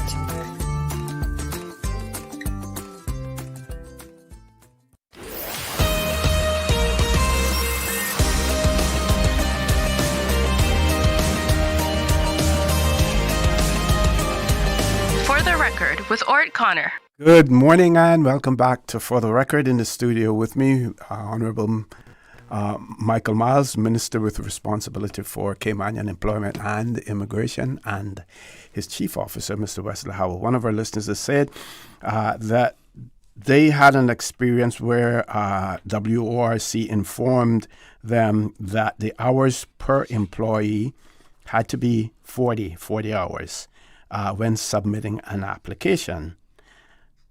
Their question is, if the Labor Act stipulates a 45-hour week and overtime waivers, why is it that WORC requires 40 hours per employee? I'll say thank you for that.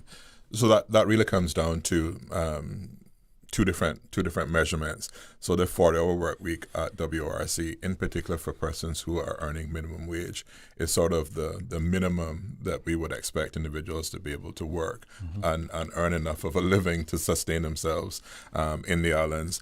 Whereas on the labor side, the 45-hour work week then sets the upper limit for where you work regular hours before overtime kicks in. So it's two different measurements and not necessarily the same thing. Yeah. I've seen cases where, in the case, for example, domestic helpers that are only required for after school and weekends and so on, that their hours are sometimes slightly less than 40 hours, but still considered fully employed. So that's just two different applications for two different reasons. Okay, another work question.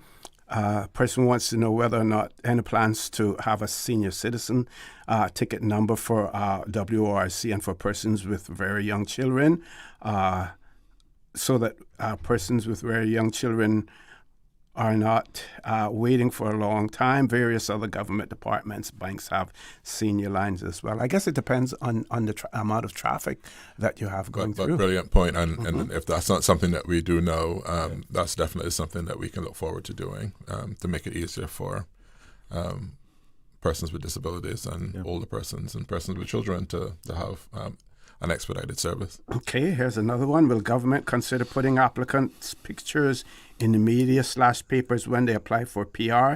Can people submit objections if something is known about the applicant? Yes, in relation to submitting the information, but we are in very different days now as it relates to the legal process and natural justice and transparency. So persons would need to be aware that if they make a complaint against an individual as part of the natural justice process, we are obligated to share that information with the applicant themselves. I can quickly add that we have a means of submitting anonymous information as it relates to immigration offences and such, and complaints. That's on the WRC's website. But if somebody is making that sort of a challenge, then just be aware that through the natural justice process, we have to disclose that legally to the individual. And also in terms of appealing, you have to have some standing, some legal standing, in order to appeal. Absolutely, absolutely. I mean, you can't just appeal based on you just don't like this person, so therefore you don't want them to have permanent residence. Yep. And one more person said, sorry that they tuned in late, not sure whether or not this has been addressed. They're asking if it could be clarified if Section 64 applies to first-time work permit holders or all new grants of a work permit, Section 64. So Section 64 is the 2-year. It's your first 2 years on island. Okay. Yeah. First 2 years. Yep. Okay. Those are the questions so far. Let me know when we can open up the phone lines, gentlemen, and I will inform our listeners. So, can we talk about the rollover period for foreign nationals who actually come into the country and then their spouses coming after them? Yeah.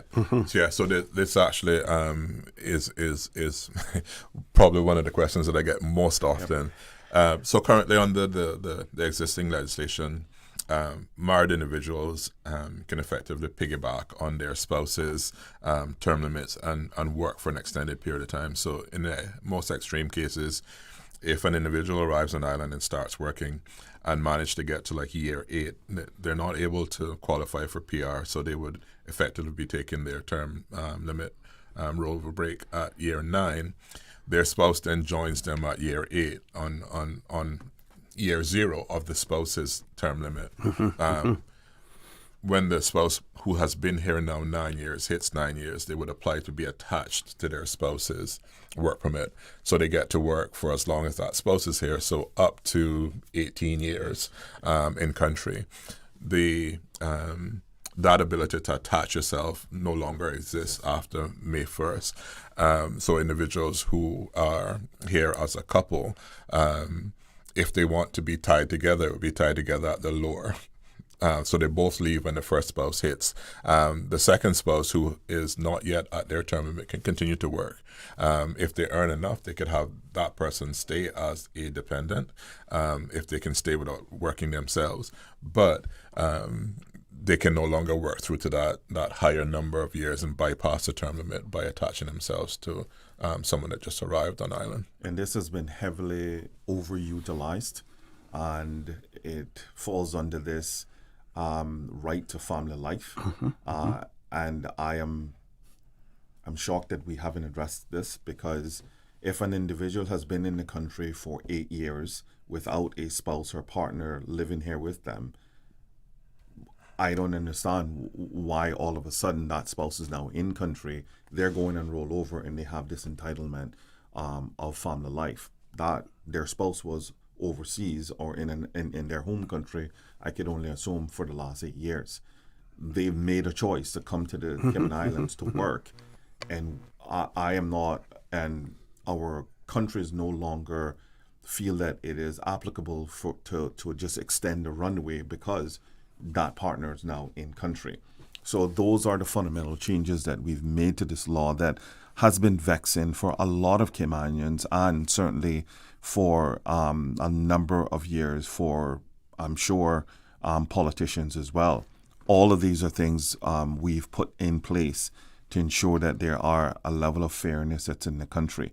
What we also have are folks also coming into the country, and they start off OC as, in cleaning as a cleaner, because that's their first work permit, and then all of a sudden they are in real estate, or they are in engineering or some of the bit within the next 3 year or the next 3 month temporary work permit. So we are ensuring that the laws are being enforced, but we're also ensuring that the level of fairness is done to ensure that Caymanians are actually given the priority in this. I consistently feel calls from Caymanians as well who are not being developed. They are in organizations, and there's 2 organizations that I normally receive calls from of Caymanians. One is financial services. Not organizations. These are financial services and the tourism industry. And these are Caymanians who are saying, I've been working here for a substantial period of time and I am not being developed. And I see a number of foreign nationals come into the country who I train, and now they are being promoted, and I am often being restricted in terms of my advancement. And this is an opportunity for a lot of organizations to get on board to train Caymanians. I've also met with a number of organizations and also highlighted the government wants to collaborate. The government wants to engage. And part of that process is, if you do have Caymanians, you certainly may not have a training budget. Can we identify those Caymanians? Because the government does have tertiary education scholarships that those people can apply, that our people can apply for, because advancement has to take place. So this legislation fixes a number of different, very vexing things that Caymanians have gone through probably over the last 20 years. Okay. Gentlemen, can we revisit the increase in the income threshold from $3,500 to $5,000 per month, plus $1,000 per additional dependent for work permit holders and PR holders as well. Yeah.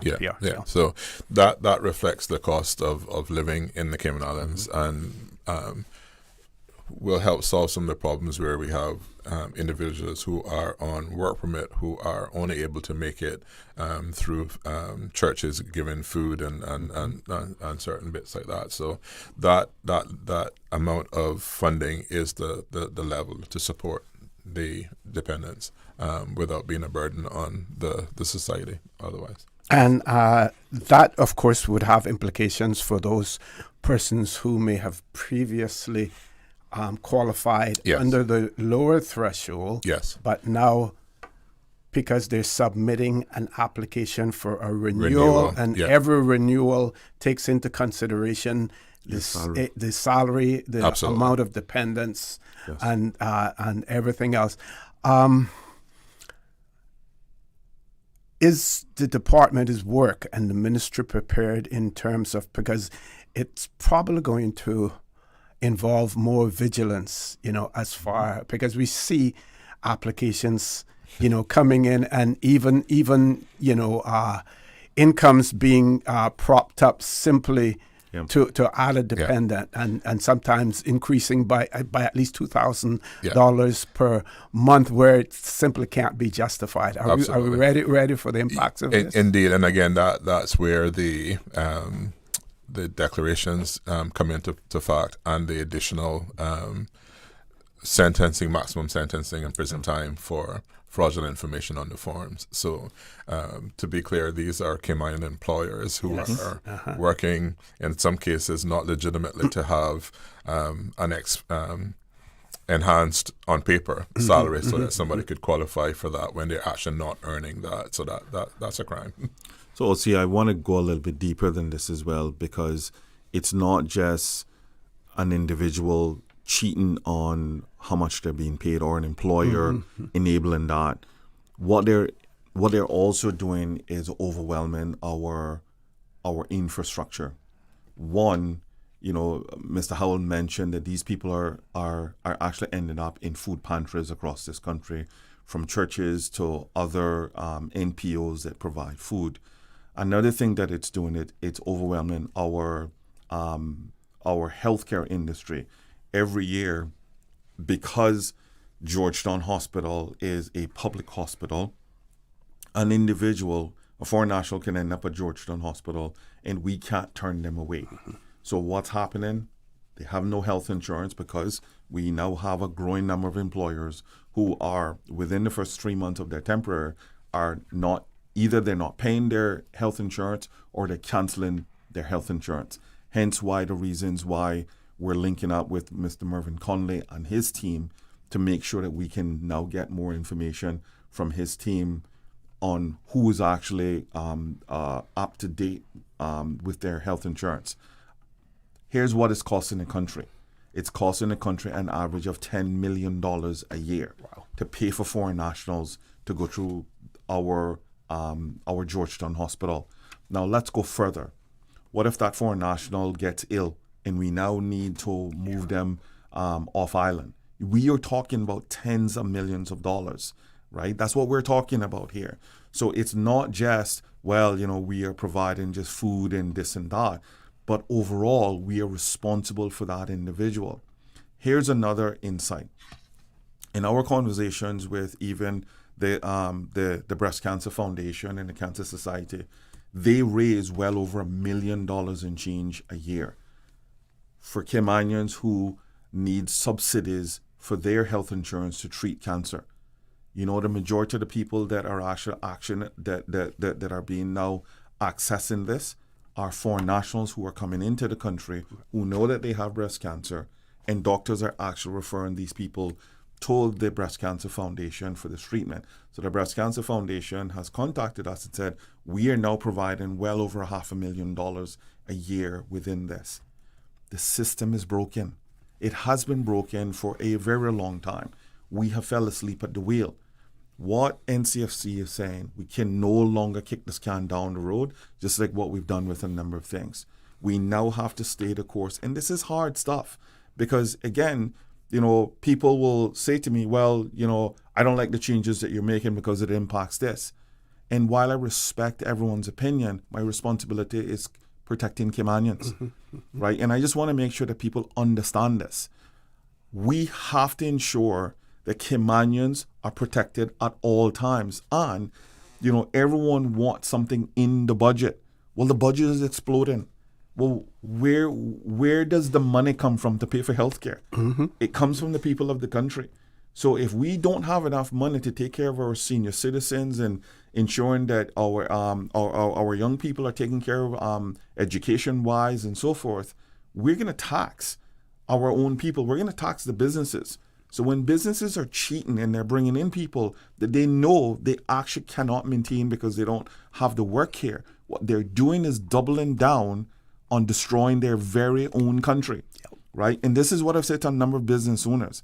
They now have to have a clear understanding that when you take out a trade and business license and you know that you don't have business and you bring someone from halfway around the world, and you know that that business can't sustain those people, and you unleash them on our country, you are causing us to increase welfare, you're causing us to increase our health care, you're causing us to increase other infrastructures that we would not normally have to do that. We're not talking about one or two people today.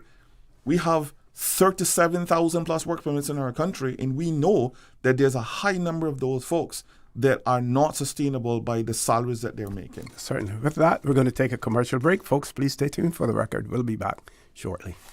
Cineco's parametric insurance after hurricanes is now available for motor policies. Fixed automatic payouts cover incidental vehicle expenses like fuel, cleanup, and minor repairs. No claims, no damage required. $200 for comprehensive policies or $100 for third-party policies. Available exclusively through Cineco and included with all new motor insurance policies and upon renewal for current policies. Visit cineco.ky today. Cineco. Keeping Cayman covered. My mom's a superhero. She always knows what to do when I feel icky. Yesterday, we went to West Bay Pharmacy, and they had everything she needed. Medicine, my favorite band-aids with dinosaurs, and even flavored vitamins. Mom says they keep our family healthy. I think they're magic. But don't tell anyone. I think superhero shop at West Bay Pharmacy. West Bay Pharmacy, where the superheroes shop. West Bay Pharmacy and Centennial Towers. Convenient quality care is just around the corner.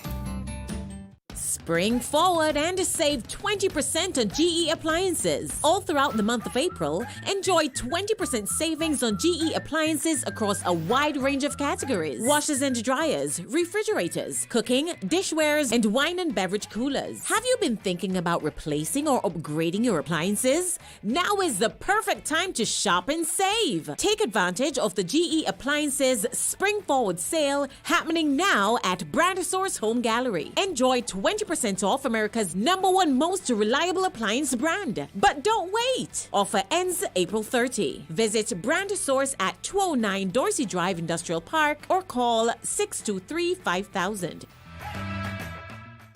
At Kirk's Home Center, we can make your life much better. We got it all together. We got a great deal in store for you.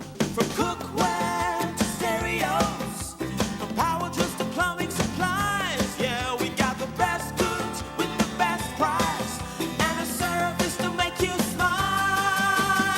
Kirk's Home Center, we got a great deal in store for you. Looking for a station that plays the music you actually love? Switch now to Breeze 105.3 FM. The best adult contemporary hits Of the 70s, 80s, and more. All day, every day. Feel good. Sing along and let the breeze keep you company.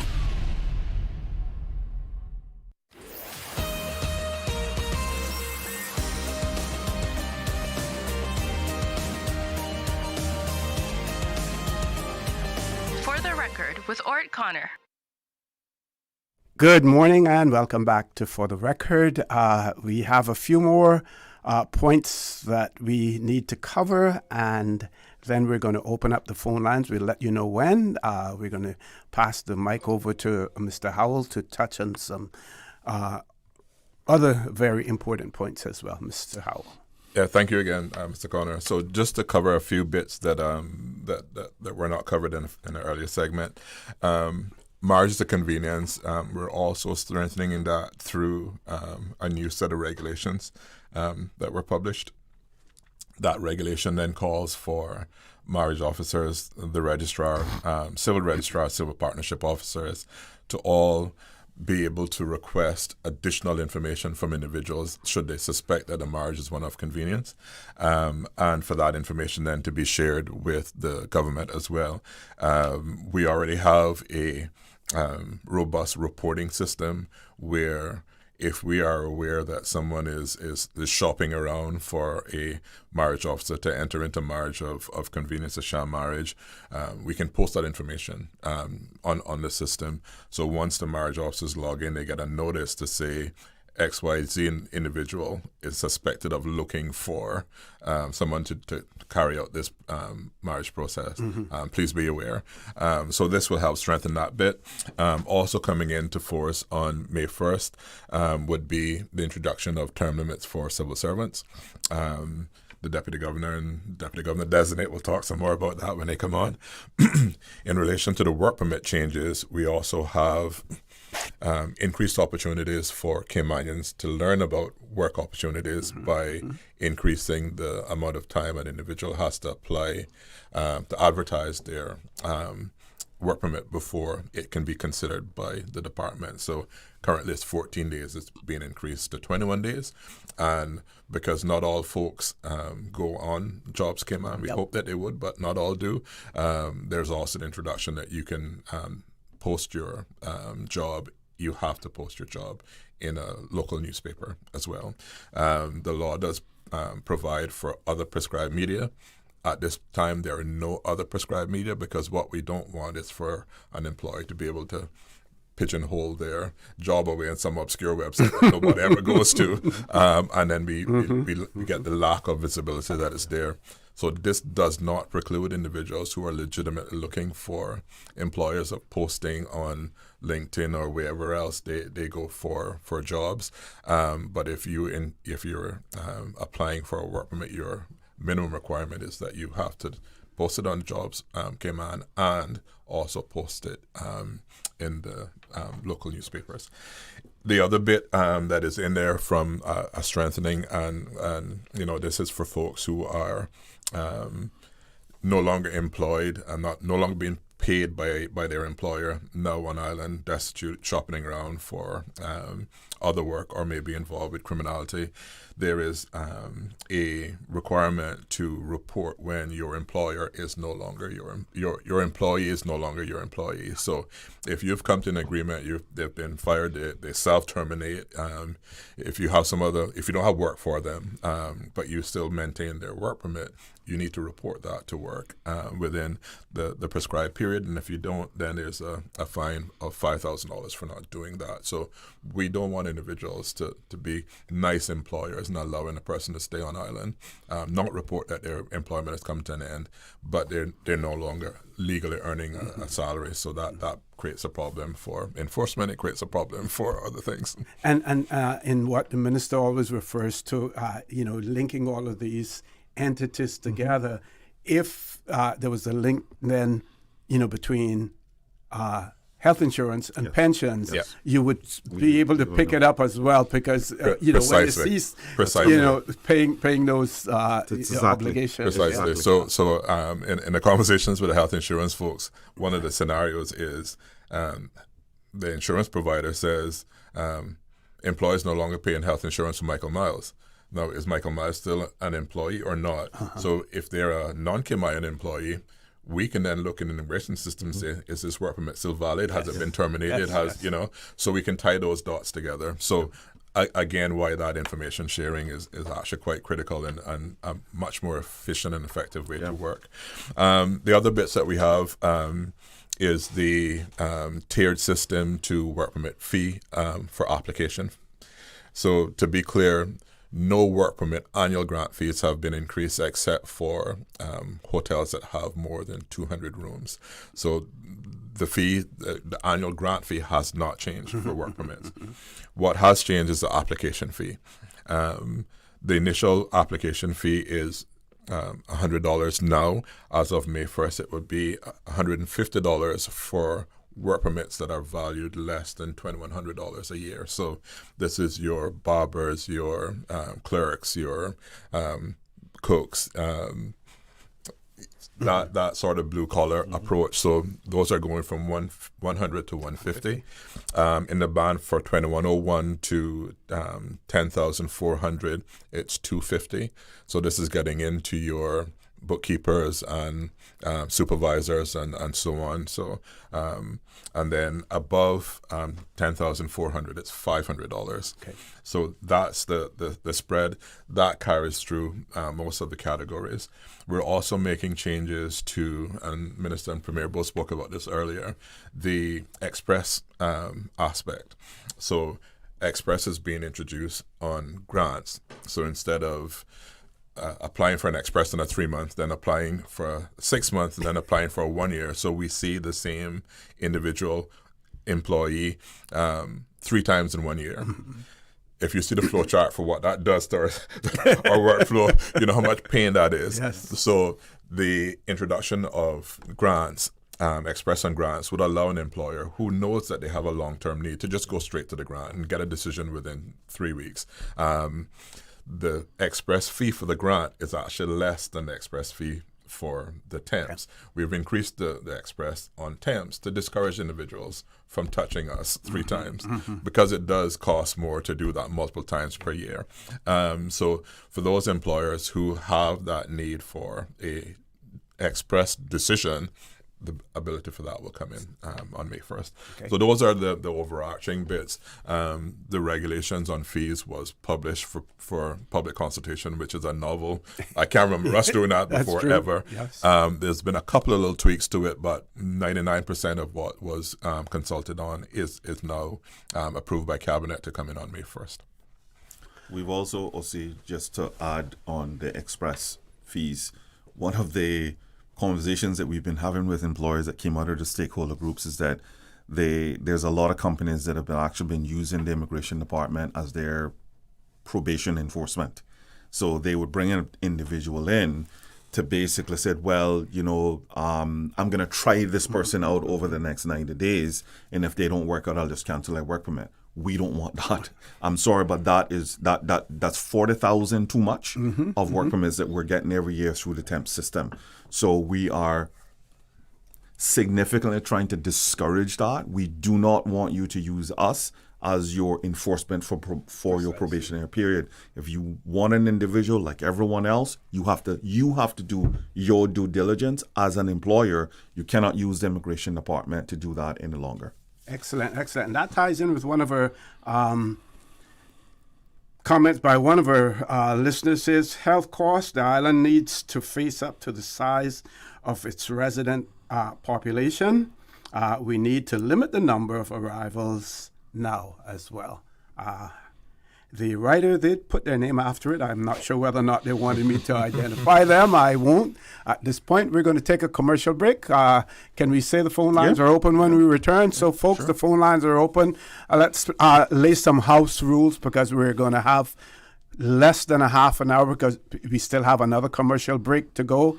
We want you to put your questions as succinctly as possible and then await an answer. This way we can cover as many as we possibly can. Please stay tuned for the record. We'll be back shortly.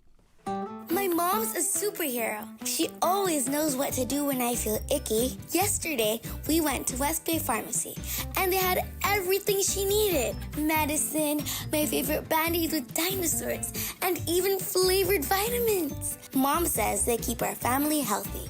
I think they're magic. Don't tell anyone. I think superhero shop at West Bay Pharmacy. West Bay Pharmacy, where the superheroes shop. West Bay Pharmacy and Centennial Towers. Convenient quality care is just around the corner. She hear clunk and her car stop. I was just about to send her some money, so I send it straight to her JN Money Transfer card.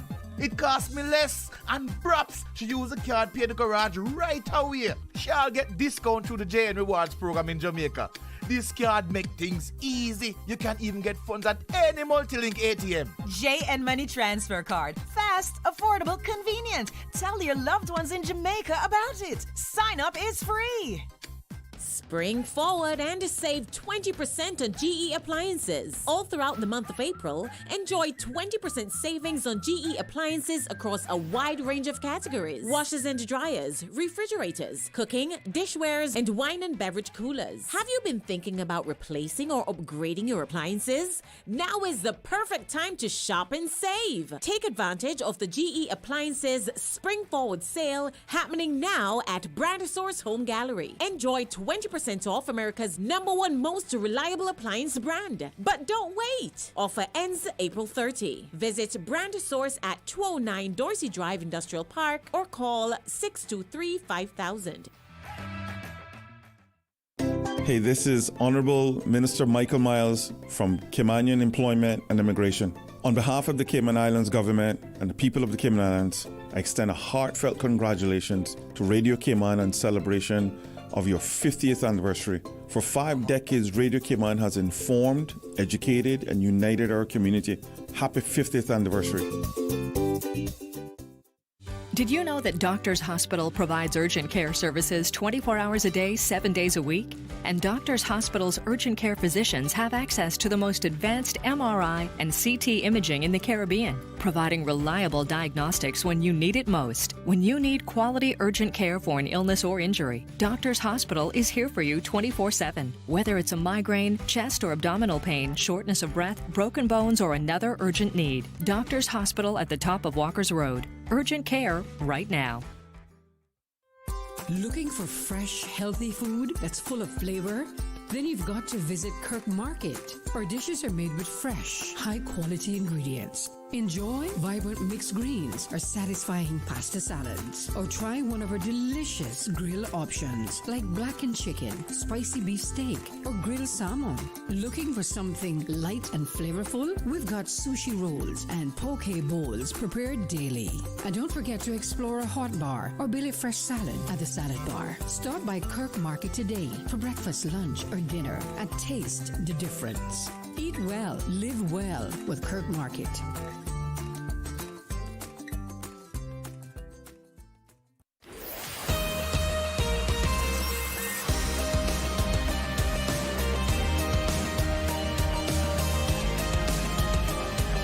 For the Record with Orrett Connor. Good morning. Welcome back to For the Record. We're on the last leg of the show this morning. We do have callers. We're asking each caller to please be succinct so that we can accommodate as many callers as possible. Also, one of our listeners wrote and said that they presume that the UK government welcomed or proposed changes to getting a UK passport via PR, as a lot of persons are using this method to live in the United Kingdom.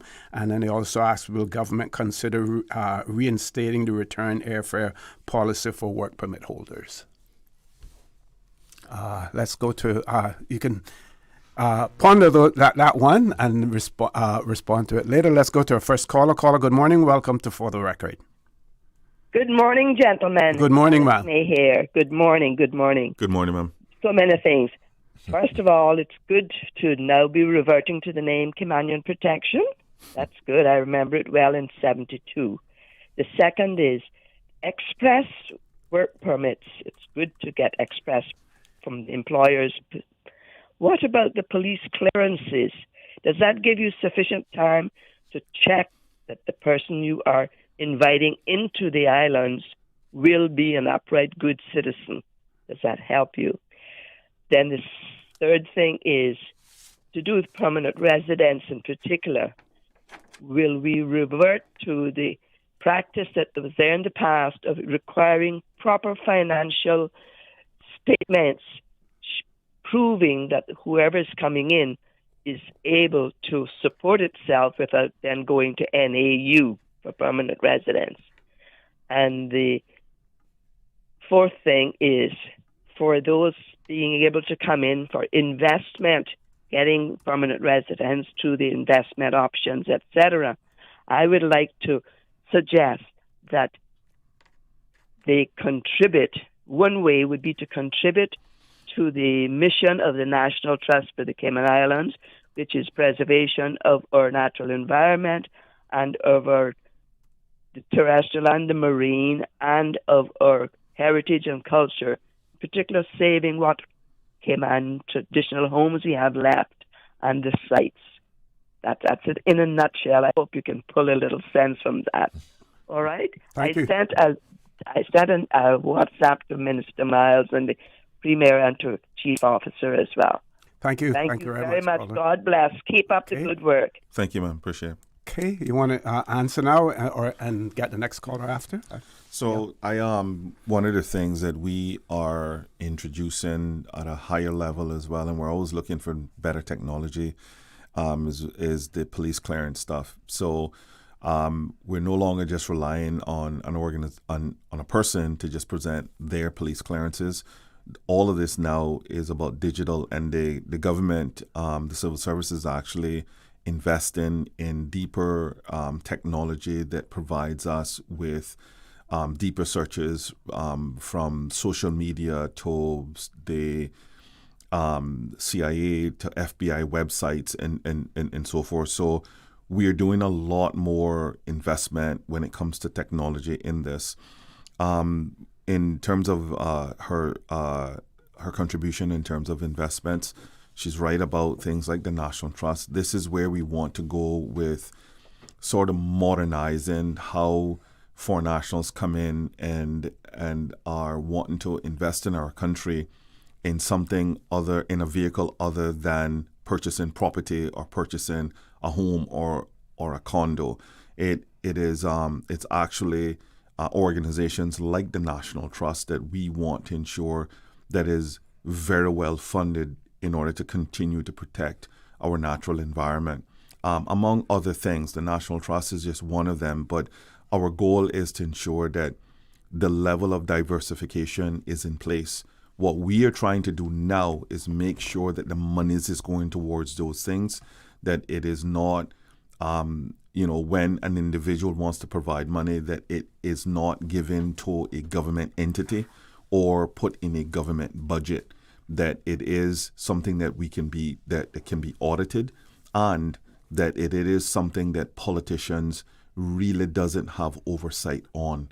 And it's not just about the NCFC government, but in the event that in the next 4 years another government comes in, it is an actual committee that has oversight on the funds that's being invested from the private sector.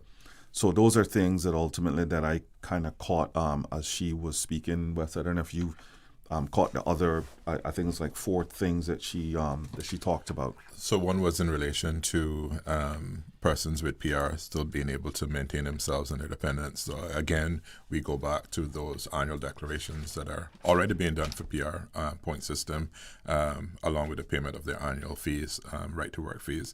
So at that point, they make a declaration that they actually are able to meet their financial standing and maintain the qualifications for which they were granted PR initially. Again, the penalties for submitting false information are quite severe. So therefore, we would expect that individuals will be more truthful on those declarations, and we will see some examples of what happens when they're not soon. Yep. Okay, let's grab our next caller. Caller, good morning. Welcome to For the Record. Good morning. Good morning. Good morning. Good morning, Mr. Good morning, Good morning, Minister and Howard. And Howell and OC. Minister, first to you, I see your efforts. Like I've told you that before on the public, right? I see your efforts. My fervent prayer is that they work for you, because we need to make some changes. However, since OC say make it brief, I got plenty to talk about, but just one in particular, and this may be addressed to Howell. This marriage of convenience, do you have any statistics on it as to what percentage of marriages in Cayman are marriage of convenience? We have, yes, we do. We have at least 300 plus that have been reported to the department that are marriages of convenience. That doesn't include... Within the last 2 years, I believe. 2 years. And that doesn't include Mr. Arden. It doesn't include what the DG gets. I think he has anywhere between 150 to 200 when it comes to the BOTC citizenship application. So in all, I would say well over 500. Okay. All right. Approximately. Why I asked that, Minister? Overall, we have much more marriages between expat and Caymanians, some are overseas, whatever. Mm-hmm. Do you believe that by increasing the amount of years, 20 years, I think it will equate to, before they get status, do you believe that is punishing the innocent for the guilty? I don't. Because, okay, let me explain where I'm at, Minister. Okay. Okay, the first thing people do when it's marriage of convenience or whatever marriage to Caymanian is they apply for RERC. Mm-hmm. Now, RERC, I've signed some of those, witnessed some of those signatures, is no one interviews them. My belief, Minister, is that once people apply for RERC, that they should be interviewed immediately upon that application, because it's 1 day sometimes. And that way, your people, Mr. Howell, has investigative capabilities and can discern between right and wrong of what these people are saying. I believe that is a starting point to weed out some of these marriages of convenience, because, and let me finish off with this and then you guys can answer. Right. Because when you hold somebody who's a legitimate marriage, 20 years, those kids have finished school, and they cannot recognize one of their parents as their own or unequal with them. I am a little concerned about that. Now, I'm just saying, I may be way off here to both of you, but it is, I feel it's a little unfair. 7 years I thought was fine. There needs to be some control. But, and yes, you're doing this annual confirmation, I believe how we'll call it. It's the declaration, yeah. Declaration, whatever it is. But who's in another lie again? So my thing is, Minister, consider interviewing these people, all marriages, when they apply for RERC. Interview them. You will determine, because I hear you're putting the onus on, some of the onus on the marriage officers. They are worse than the people who doing the marriage for convenience. You hear what I tell you? Okay. Anyway, Minister, you consider them and I'll listen. Thank you very much. We have two more callers. We're going to make those the last two calls. We're going to take them, and then we can wrap everything up into one in terms of your responses. We're going to ask again callers to please be succinct. Next caller, good morning. Welcome to For the Record. Yes, good morning, OC. Good morning, Minister. Good morning. Morning, sir. Quick thing on the permit and the rollover policy. I believe we need to turn that backwards now, because basically a lot of them, when they get the 9 years, they automatically entered into getting PR, right? Or enter into getting status. You have to do that term limit first. Yeah, but at the same time, a lot of them that we get here for work permits are lower scale than what Cayman is, basically. Like minimum wage, lower cost for labor. So basically, when those same people get the PR or get this status, they end up on our NAU because they can't really afford to live here. Yeah, so I believe that we need to turn it backwards, put it back down to 7 or 6 years, and I believe that would make a better succession planning system for the Caymanians who are here. Because I believe that's what the permit was made for, to upskill who is here, because we bring in people to train and then they go back. But we're bringing them here to stay, so we have to do something about that. That's my belief. Thank you very much, caller, for that. Let's grab our last caller. Caller, good morning. Welcome to For the Record. Good morning, Mr. For the Record. Good morning, Doc. Good morning, Honorable Minister. Morning, sir. And good morning to your Chief Officer, Mr. Howell, my old friend. Good morning, Doc. Nice to hear from you. Good, thank you. I have a query. I get a query from many people privately, not as my position on the board on the tribunal. There's a question on the application form. Listen to it, what it says. I don't have it before me, but I'm just revising what it says. It says, have you ever been arrested, charged, or convicted of an offense, yes or no? Many people have been arrested, charged, but not convicted. And then when they said no, the immigration board turns them down because they say they're not telling the truth. They told a lie. Because the three ingredients of the question is all in one question. Have you been arrested, charged, or convicted of an offense? And if the person is not convicted, they say no. But when you say no to all the other two. Have you been arrested or charged? Okay. I suggest that the questionnaire should be revised, reviewed, or amended to something to say, have you ever been arrested? Yes or no. Have you ever been charged? Yes or no. Have you been convicted? Yes or no. That's how they should go, because a lot of people are getting confused because the three ingredients are in one sentence. And that is brilliant point. That's not fair. That's not fair to the individuals. I had to write a letter, several letters the other day to people who I represented while I was in court in the criminal system, who had been charged, who had been arrested, had been charged, but they had been acquitted. And when they went to the immigration board and the answer they no, the immigration turned it down and said, you're not telling the truth because you have been charged.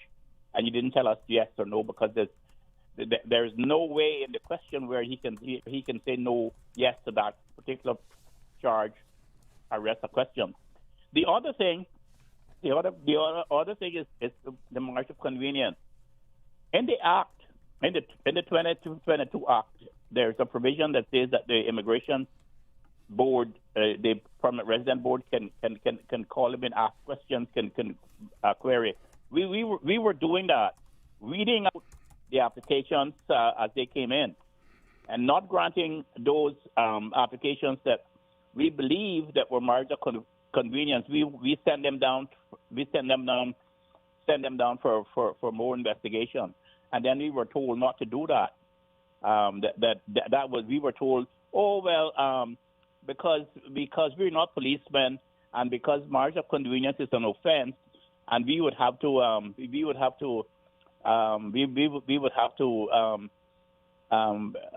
act like policemen to give them a warning and all that kind of stuff. And that was and that came to an end when I was on the board below. But that's what we need to do. All of those people who you suggest as marked convenience, when they come in now for permanent residence to apply, they need to go through a vigorous examination to make sure that you're sure that that when you grant the permanent residence that is valid. That's what I have to say. But I would suggest that the questionnaire, you go through the questionnaire and see if you can do something to that. I don't know how long it would take, but that is a problem that people are having. Okay, sir. Thank you very much, Doc. Thank you very much. Okay, so that's a lot to absorb in another 7 minutes. This person wrote in, and I sort of responded, but they wanted me to read it. The person says, is it possible to get all Caymanians employed and the leftover can go to foreigners? So my response was, I believe that we can get real close to that. But they said, no. Could you ask your panel that for me? They want to hear it from the panel, not from me. We can't achieve utopia, but we can get pretty close to it. When you think of the number of Caymanians who are unemployed but employable and want to be employed. Mm-hmm. Yeah. And that is the key, OC, that the writer might not have qualified, is that not all Caymanians that are not working are able to work. Some might not have the capacity to do so, either because substance abuse or mental health or some other debilitating circumstance that doesn't lead them to be able to be employed, surely not employed on a regular, consistent basis. Full employment, there's economic terms for that. I think the more vexing problem for Caymanians is really underemployment, and that's ability to move up within organizations when there are opportunities there, but they don't have a fair chance at doing that and are not being given those opportunities to go up. Not to say that we don't have Caymanians that are not employed. That's the whole reason that we go through the advertising and all those things, is to ensure that that's there, and the government spends a good sum of money on training and redevelopment and all those things to help build that out. And we're actively working on ensuring that Caymanians who are able to work, ready to work, and want to work, and this is not the mama wanting the son to work or the daughter to work, but them themselves wanting to work, that we do everything in our power to ensure that they have those opportunities and can be successful in their country. But underemployment is I think, is the quiet mischief that is not so quiet anymore, and the minister often shares that people are bombarding him with these opportunities that they see going to other folks that don't get to do. It's normally not just the entry-level positions. It is really, will I have an opportunity to climb? And I think often we are misjudged that once we leave an organization, Caymanians are branded as lazy or incompetent, because quite often we refuse to settle. So you often have a number of Caymanians who are job hopping because they've hit a plateau within the organization. There's no training, there's no development, there's no opportunities to advance, and there's no opportunities to earn anything more, and my bills are going up. So what should I do? Should I stay and take this, or should I leave? So most Caymanians, there's a number of Caymanians that are saying, well, I'm not going to settle. I think I deserve more, so therefore I leave. Now, I also say to a number of HR managers and hiring managers and operational managers, within the expat community, it is the same, right? We have a growing number of people within the expat community that will walk into immigration, complete a report that says, I want to terminate my work permit because I'm not being paid enough and I want to go elsewhere. Unfortunately, what happens is this uneven or unbalanced situation where the people that are on a work permit will find a job faster and get promoted faster, and their job hopping are often overlooked. But the Caymanian who has left that job because I'm not paid enough, there's no advancement, they are then deemed as job hoppers.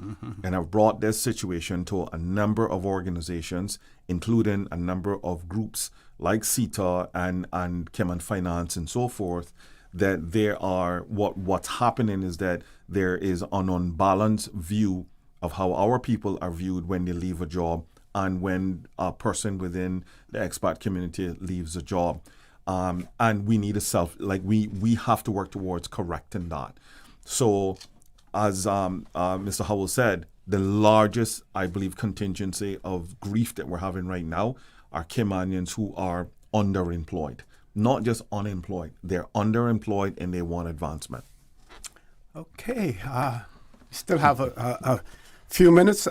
The calls that we received, any comments on any of those? So I just want to go back to what Mr. Arden just said. He makes a valuable point about interviewing folks who have got married to a Caymanian, who have received RARC, about interviewing all of those people. Right now, we have well over 300 applications in counting for folks who have RARCs. I can only say to Mr. Arden that, while, this may seem like a plausible solution, quite often we are now 8 to 10 months deep into approving these certificates. And throwing in where we interview all of these people, you were talking about 2 to 3 years, right? Now, I am not wanting to put any more stress, and this is the pressures that we are getting, is that a Caymanian have married an expatriate. That person cannot work until that IRC is approved. Now, we're going to now interview that person, and it's going to prolong them from actually having to work. Now, I get a lot of calls. I'm sure Wes gets a lot of calls as well, and Director Scott gets a lot of calls from Caymanians who have a spouse who can work, and because we have delayed their application even more, that it puts that family in significant financial problems. Now, I also want to say to Mr. Arden that while we believe that we have improved the process, and he feels at times this could be unfair to ensure that a person is married for 20 years and to sort of judge them with a potential marriage of convenience, we can't predict whether the marriage is convenience or not. What we've put in the law is that if we suspect, because currently, even if you suspect, we can't do anything. What we have actually changed in legislation is if I suspect that Michael is in a marriage of convenience, based on my suspicion, I can remove that particular permanent resident status or IRC. Right now, there's nothing in the legal in the immigration legislation that accounts for any of that, which makes it even harder, because if one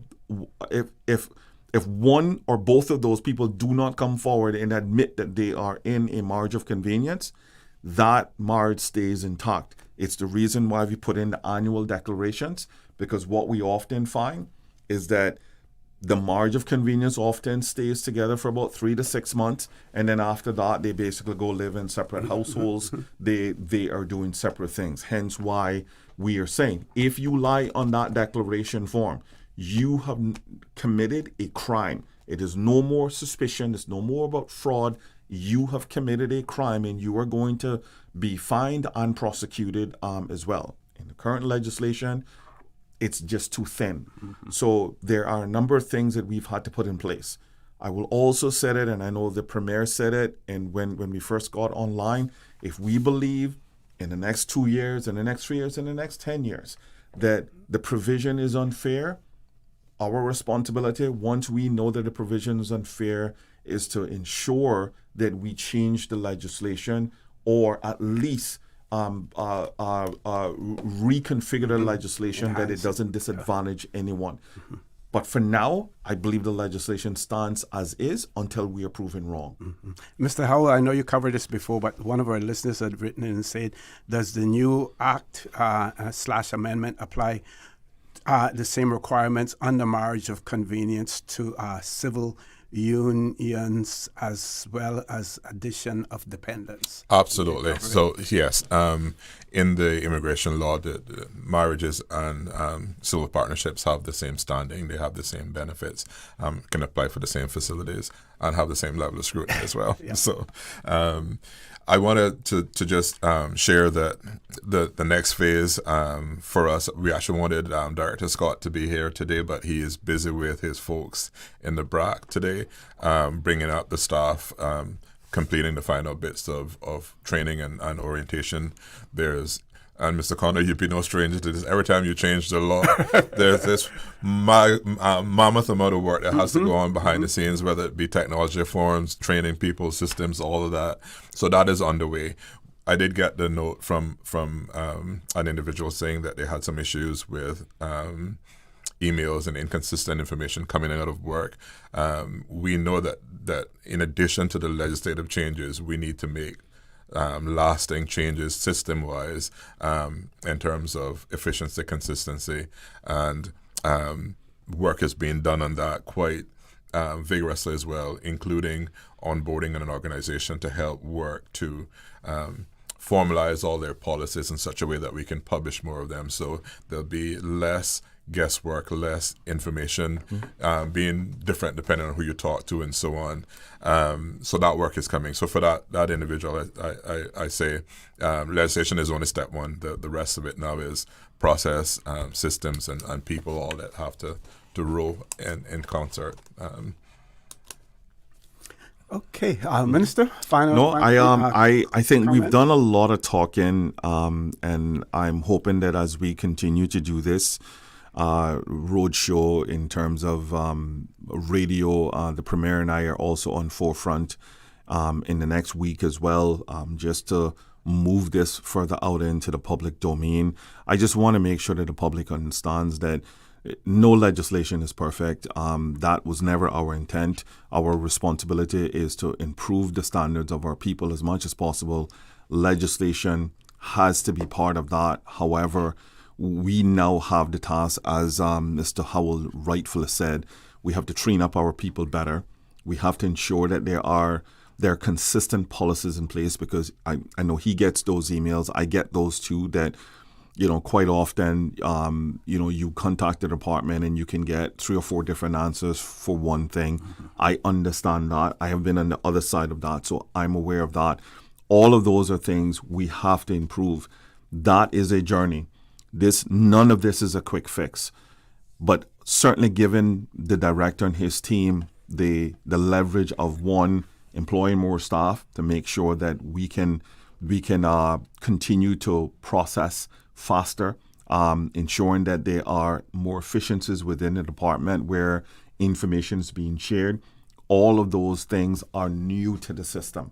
The director will have an opportunity to partner with other organizations, get information that is going to be more accessible to him, so his team can make better decisions. Right now, we have no clue whether the 37,000 people have health insurance.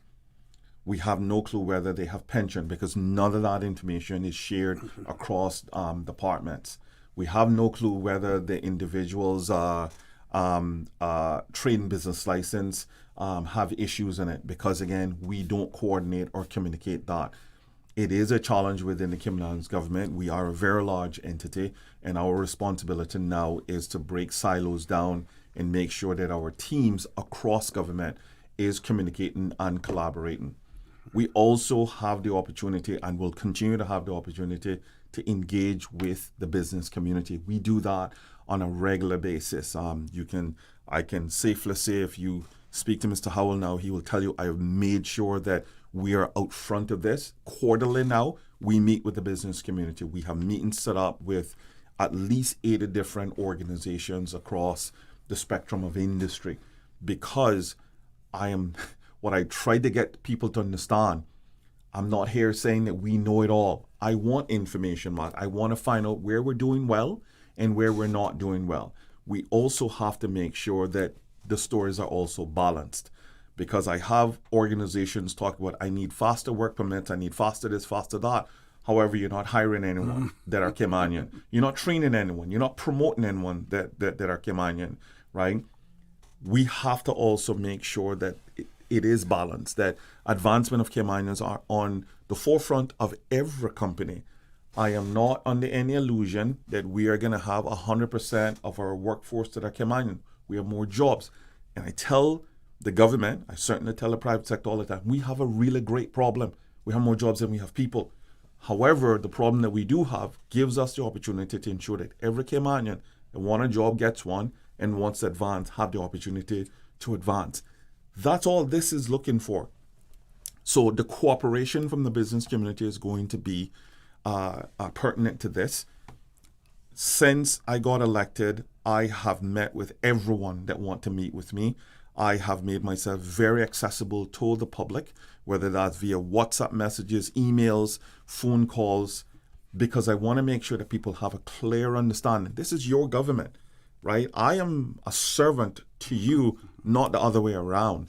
So part of this process is that, how do we fix it together? And that's where the give and take comes in as well.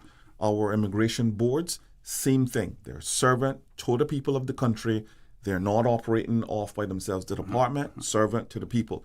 The goal is, how do we make sure that this is linked? Now, I can only say what I found, and I found there's a lot of disjointedness. All I'm trying to be is a conduit to bring it all together, along with other aspects of the government that we never really communicated with. Because Howell could tell you, we now share a better relationship with education because education's input into the immigration process has been critical. We spend on upwards of $40 million. Well, we needed access to the young people that are on the receivership of these scholarships. Yep. We need to ensure that we expose them. I wanted to ensure that every recruitment organization in the country knew that we had young people at UCCI, Prep, Catholic, overseas, and I've done that. So I've given 1,500 names to every recruiter in this country to say, now you know who's where.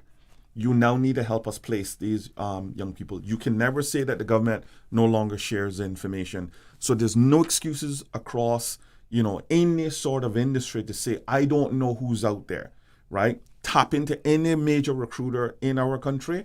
They have all of that information that they can share with you. Okay. Minister and Mr. Howell, I want to thank both of you for making yourselves available, and also the Premier earlier this morning as well. Folks, don't forget, join Mr. Charles Glidden-Shallow at 12:15 for talk today. And as usual, we ask the good Lord to continue to bless these three beautiful, wonderful Cayman Islands. Spring forward and save 20% on GE appliances. All throughout the month of April, enjoy 20% savings on GE appliances across a wide range of categories. Washers and dryers, refrigerators, cooking, dishwares, and wine and beverage coolers. Have you been thinking about replacing or upgrading your appliances? Now is the perfect time to shop and save. Take advantage of the GE Appliances Spring Forward sale happening now at Brandosaurus Home Gallery. Enjoy 20% off America's #1 most reliable appliance brand. But don't wait! Offer ends April 30. Visit Brandosaurus at 209 Dorsey Drive Industrial Park or call 623-5000.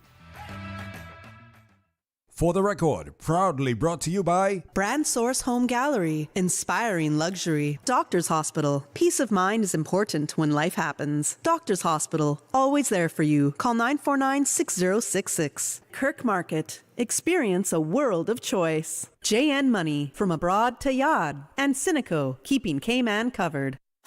Yesterday, today, always and forever.